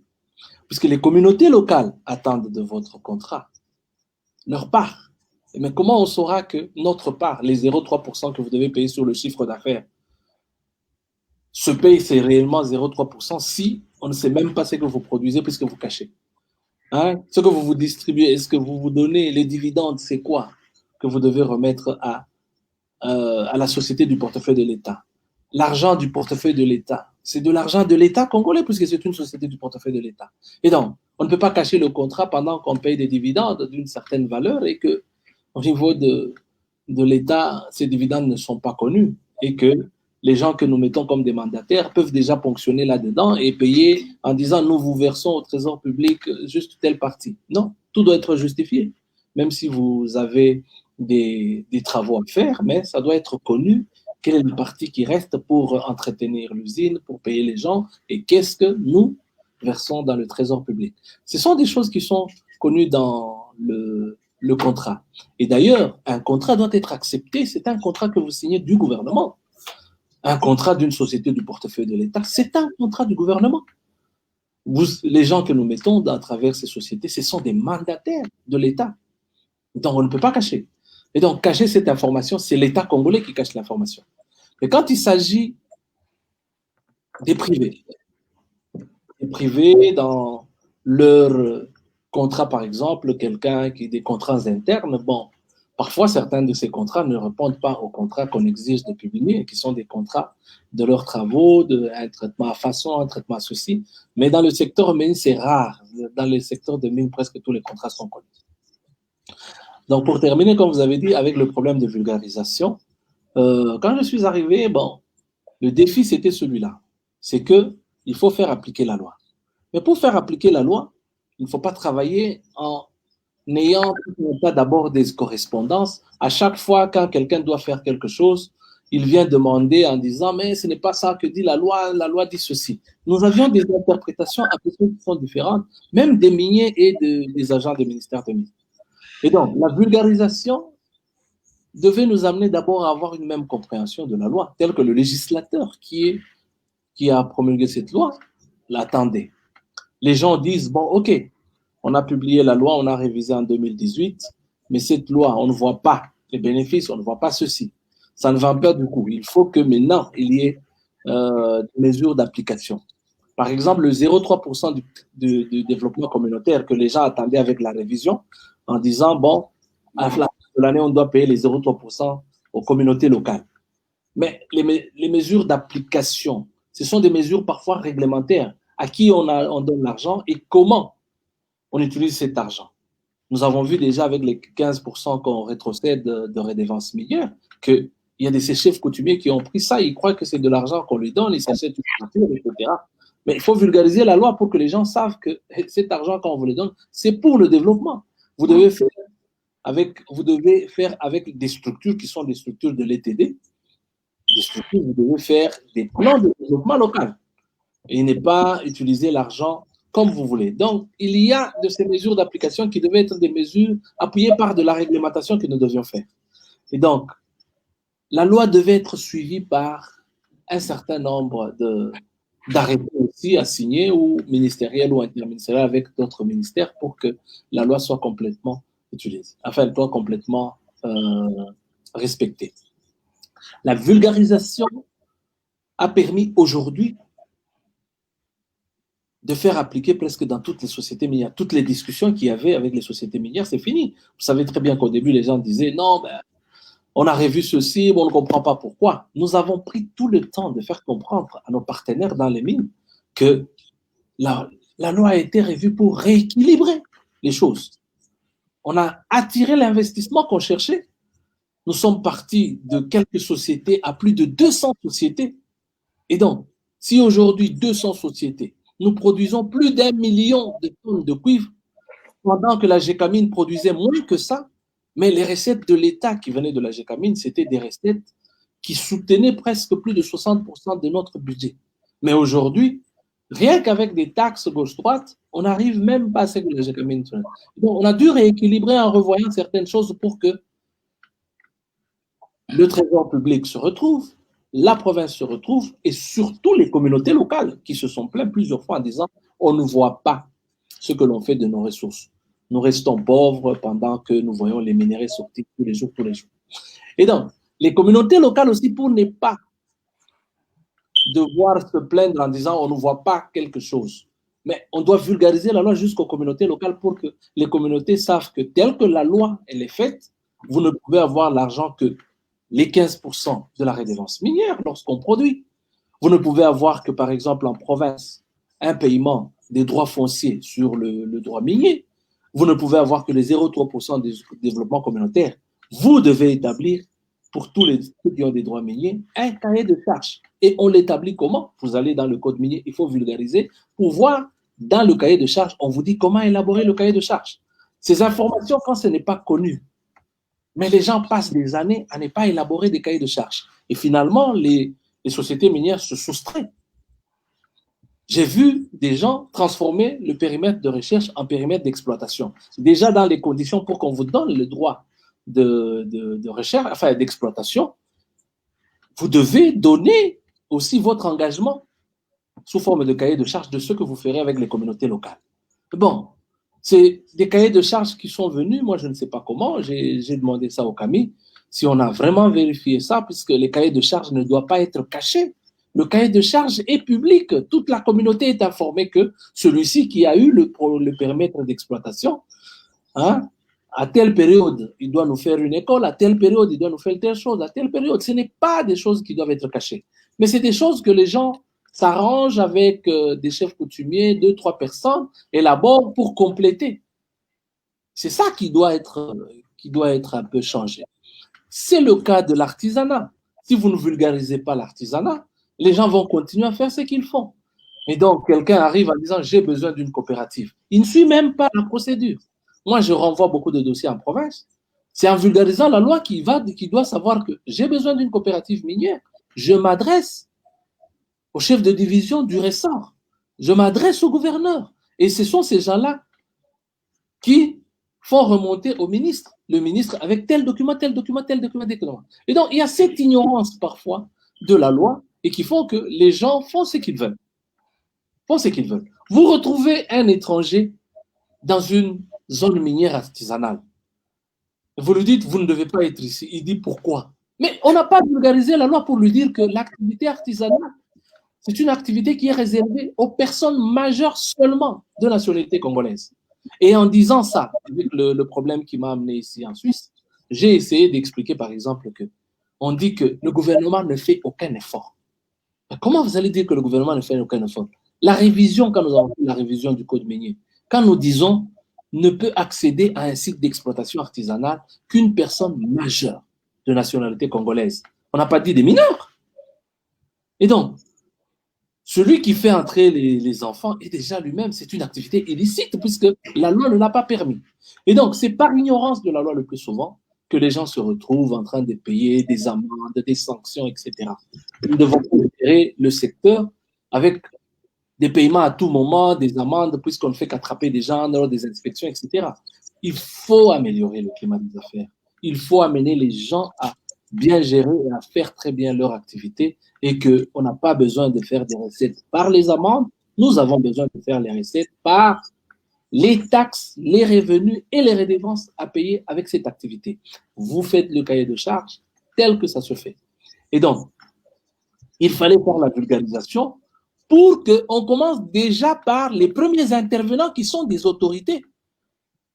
Le président de la République doit savoir qu'est-ce que je fais dans le secteur de mine, dans l'application de la loi minière. Le Premier ministre doit savoir qu'est-ce que je fais. C'est à moi qu'on demande de classer, par exemple, des minéraux en minéraux stratégiques. C'est moi qui peux prendre telle dérogation quand il faut mettre un moratoire. Et donc, il faut vulgariser la loi. Le ministre de la Mine doit savoir mes attributions, c'est où. Je ne peux pas signer, moi, quelqu'un arrive dans mon bureau, je lui attribue un périmètre d'exploitation sans que le dossier ne soit inscrit au cadastre, sans que ça vienne avec les avis du cadastre. Et donc, moi, je dois savoir que je dois renvoyer les gens pour qu'on suive la procédure. C'est en vulgarisant que chaque personne sait là où ça se trouve. Les gens du cadastre, c'est en vulgarisant qu'ils doivent savoir qu'on ne va pas continuer à demander au cadastre en disant « Donnez-moi un périmètre minier ». Ce n'est pas le cadastre qui vous donne le périmètre minier. Le cadastre n'est qu'un service qui prépare le dossier qui doit être sanctionné par le ministre qui octroie. Et donc, ce n'étaient pas des choses normalement cachées par des experts. Et bien sûr, ça conduit les gens à beaucoup plus passer par ce que l'on appelle des mandataires aux mines. On ne les a pas enlevés. Les mandataires aux mines, les gens qui sont là pour faciliter aux investisseurs, des fois pour faire ce type de dossier. Mais l'information, elle est très importante. La loi doit être connue aujourd'hui pour que chaque personne, à son niveau, puisse savoir ce qu'il doit faire. Je terminerai par là. Si je ne vulgarise pas, pour que le ministre provincial sache que c'est le ministre provincial qui doit déjà engager tout ce qu'on appelle comme trésor en leur donnant une carte. Ces gens-là doivent aller vers des coopératives et que ces coopératives doivent solliciter une zone d'exploitation artisanale auprès d'un gouverneur. Le gouverneur doit savoir que la zone d'exploitation artisanale, je ne peux pas l'instituer, je dois demander ça du ministre. Le ministre doit savoir que je ne peux pas instituer une zone d'exploitation artisanale là où il y a un gisement très important, mais là où il y a simplement des petits gisements. Et donc, chaque personne doit savoir son rôle dans le secteur pour qu'ensemble, nous puissions gérer le secteur, bien sûr, avec la personne centrale qui représente le gouvernement, le ministre. Et donc, même les communautés locales, nous allons continuer. Nous avons fait 6 modules. D'ailleurs, la semaine qui vient, nous allons faire pour l'activité artisanale. Mais nous allons terminer par ce qui impacte plus les communautés locales dans les engagements les engagements des sociétés à travers les communautés locales, les cahiers de charges, etc. J'ai même déjà écrit à plusieurs des sociétés en disant les gouverneurs doivent s'impliquer à l'élaboration des charges. À un certain moment, je vais commencer à sanctionner certaines sociétés qui ne vont pas rédiger des cahiers de charges puisque c'est une obligation. Et ça fait partie de certains manquements que la loi reprend. Que si le cahier de charges n'est pas élaboré, il n'y a pas un chronogramme pour faire certains travaux, on peut vous retirer le titre. Et quand on vous retire le titre, vous n'avez même pas le droit d'exploiter quoi que ce soit.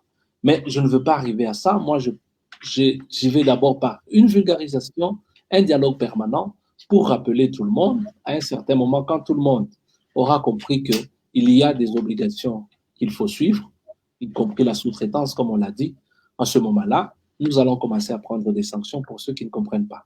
La loi doit être appliquée et elle doit être appliquée dans toutes ses dispositions. Merci. Merci infiniment, Monsieur le ministre Willy Kitobo Samsoni, pour votre temps. Vous êtes trop occupé, mais vous n'avez pas lésiné sur les moyens pour venir à cette émission organisée par Grand Journal en partenariat avec Forum 45, Africa Media Australia, représenté par Claude Charadi, et Mosaïque Télévision aux États-Unis, représenté par Honoré Kabongo. Honoré qui s'est réveillé très tôt le matin, à 4 heures du matin. Il n'avait pas de choix. Je lui ai dit que le ministre est là, vous n'avez pas de choix, vous êtes comme un soldat au front. Il est venu. Sylvie Moussambi du Grand Journal. Sylvie, merci. Mention particulière. On a eu beaucoup de problèmes techniques avec toi, mais merci pour tes efforts. Tu es notre lion qui négocie avec les membres du gouvernement. Ce n'est pas facile. Merci beaucoup, monsieur le ministre. J'espère que c'est la première fois, mais ce n'est pas la dernière. Je vous laisse conclure cette émission, monsieur le ministre, mais je sollicite l'indulgence aux amis. On ne saurait pas finir cette émission sans dire un petit mot sur la GECAMIN, ces fleurons de l'économie congolaise qui a permis à la RDC de rayonner à travers le monde. Un des directeurs récemment nommé a dit que lui, il croit encore au retour de la GECAMIN sur le terrain de la production, puisque ces géants miniers disposent encore de son patrimoine. Monsieur le ministre, ce sera vous qui concluez cette émission en plaçant un petit mot sur la GECAMIN. Merci et au revoir à vous tous qui nous avez suivis à travers le monde. Sans vous, on ne peut pas faire cette émission. Nous attendons vos suggestions, vos remarques. Et au revoir et à très bientôt, monsieur le ministre. Merci. La GECAMIN, c'est une grande société minière. En tout cas, depuis l'histoire, nous savons très bien que la GECAMIN a beaucoup fait, a participé réellement à la construction de ce pays. Il faut dire que la GECAMIN, aujourd'hui, est dans presque la moitié des contrats miniers de toutes les sociétés qui sont au Katanga ou là-bas. Donc la GECAMIN, c'est la GECAMIN qui a donné à peu près beaucoup de ces droits miniers sous forme de cessions partielles ou bien des amodiations qu'ils sont en train de faire. Beaucoup de sociétés, Ntenke Fongome, des Iwa, ce sont des sociétés où la GECAMIN se trouve là-bas avec des parts. Donc la GECAMIN a déjà à peu près des participations dans l'activité minière et qui lui permet d'avoir des moyens. Mais il se fait que, bien sûr, si ces moyens sont utilisés totalement pour payer les gens, et parfois des gens qui ne travaillent pas, ce n'est pas bon. Là, la GECAMIN ne va pas se relancer. Par contre, la politique que la GECAMIN a prise actuellement de relancer des petites filiales telles que STL et d'autres projets qui sont en cours, c'est une bonne chose, puisque avec de tels types de filiales, on essaie de trouver des moyens qui permettent à ce que les grands projets de la GECAMIN reprennent. La GECAMIN a encore des droits miniers et qui ont des gisements importants qu'on peut valoriser. Ce que nous avions demandé à la GECAMIN, ce n'est pas de ne pas aliéner tous les périmètres miniers qui ont des gisements importants en les donnant à des privés. Et je crois que la plupart des contrats qu'on commence à étudier aujourd'hui, tels que des IOA, avec des parts où la GECAMIN est presque à 50%, ça va booster la GECAMIN, puisque la GECAMIN devient une des sociétés qui a un mot à dire à travers ce type de partenariats.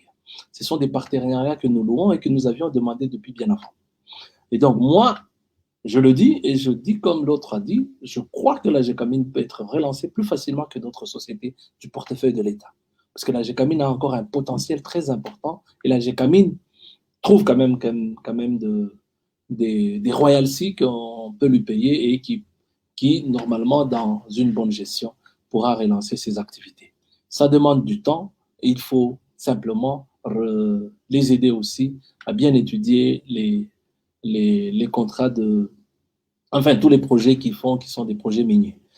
Investir du coup, ça demandera des millions et des millions, peut-être un milliard.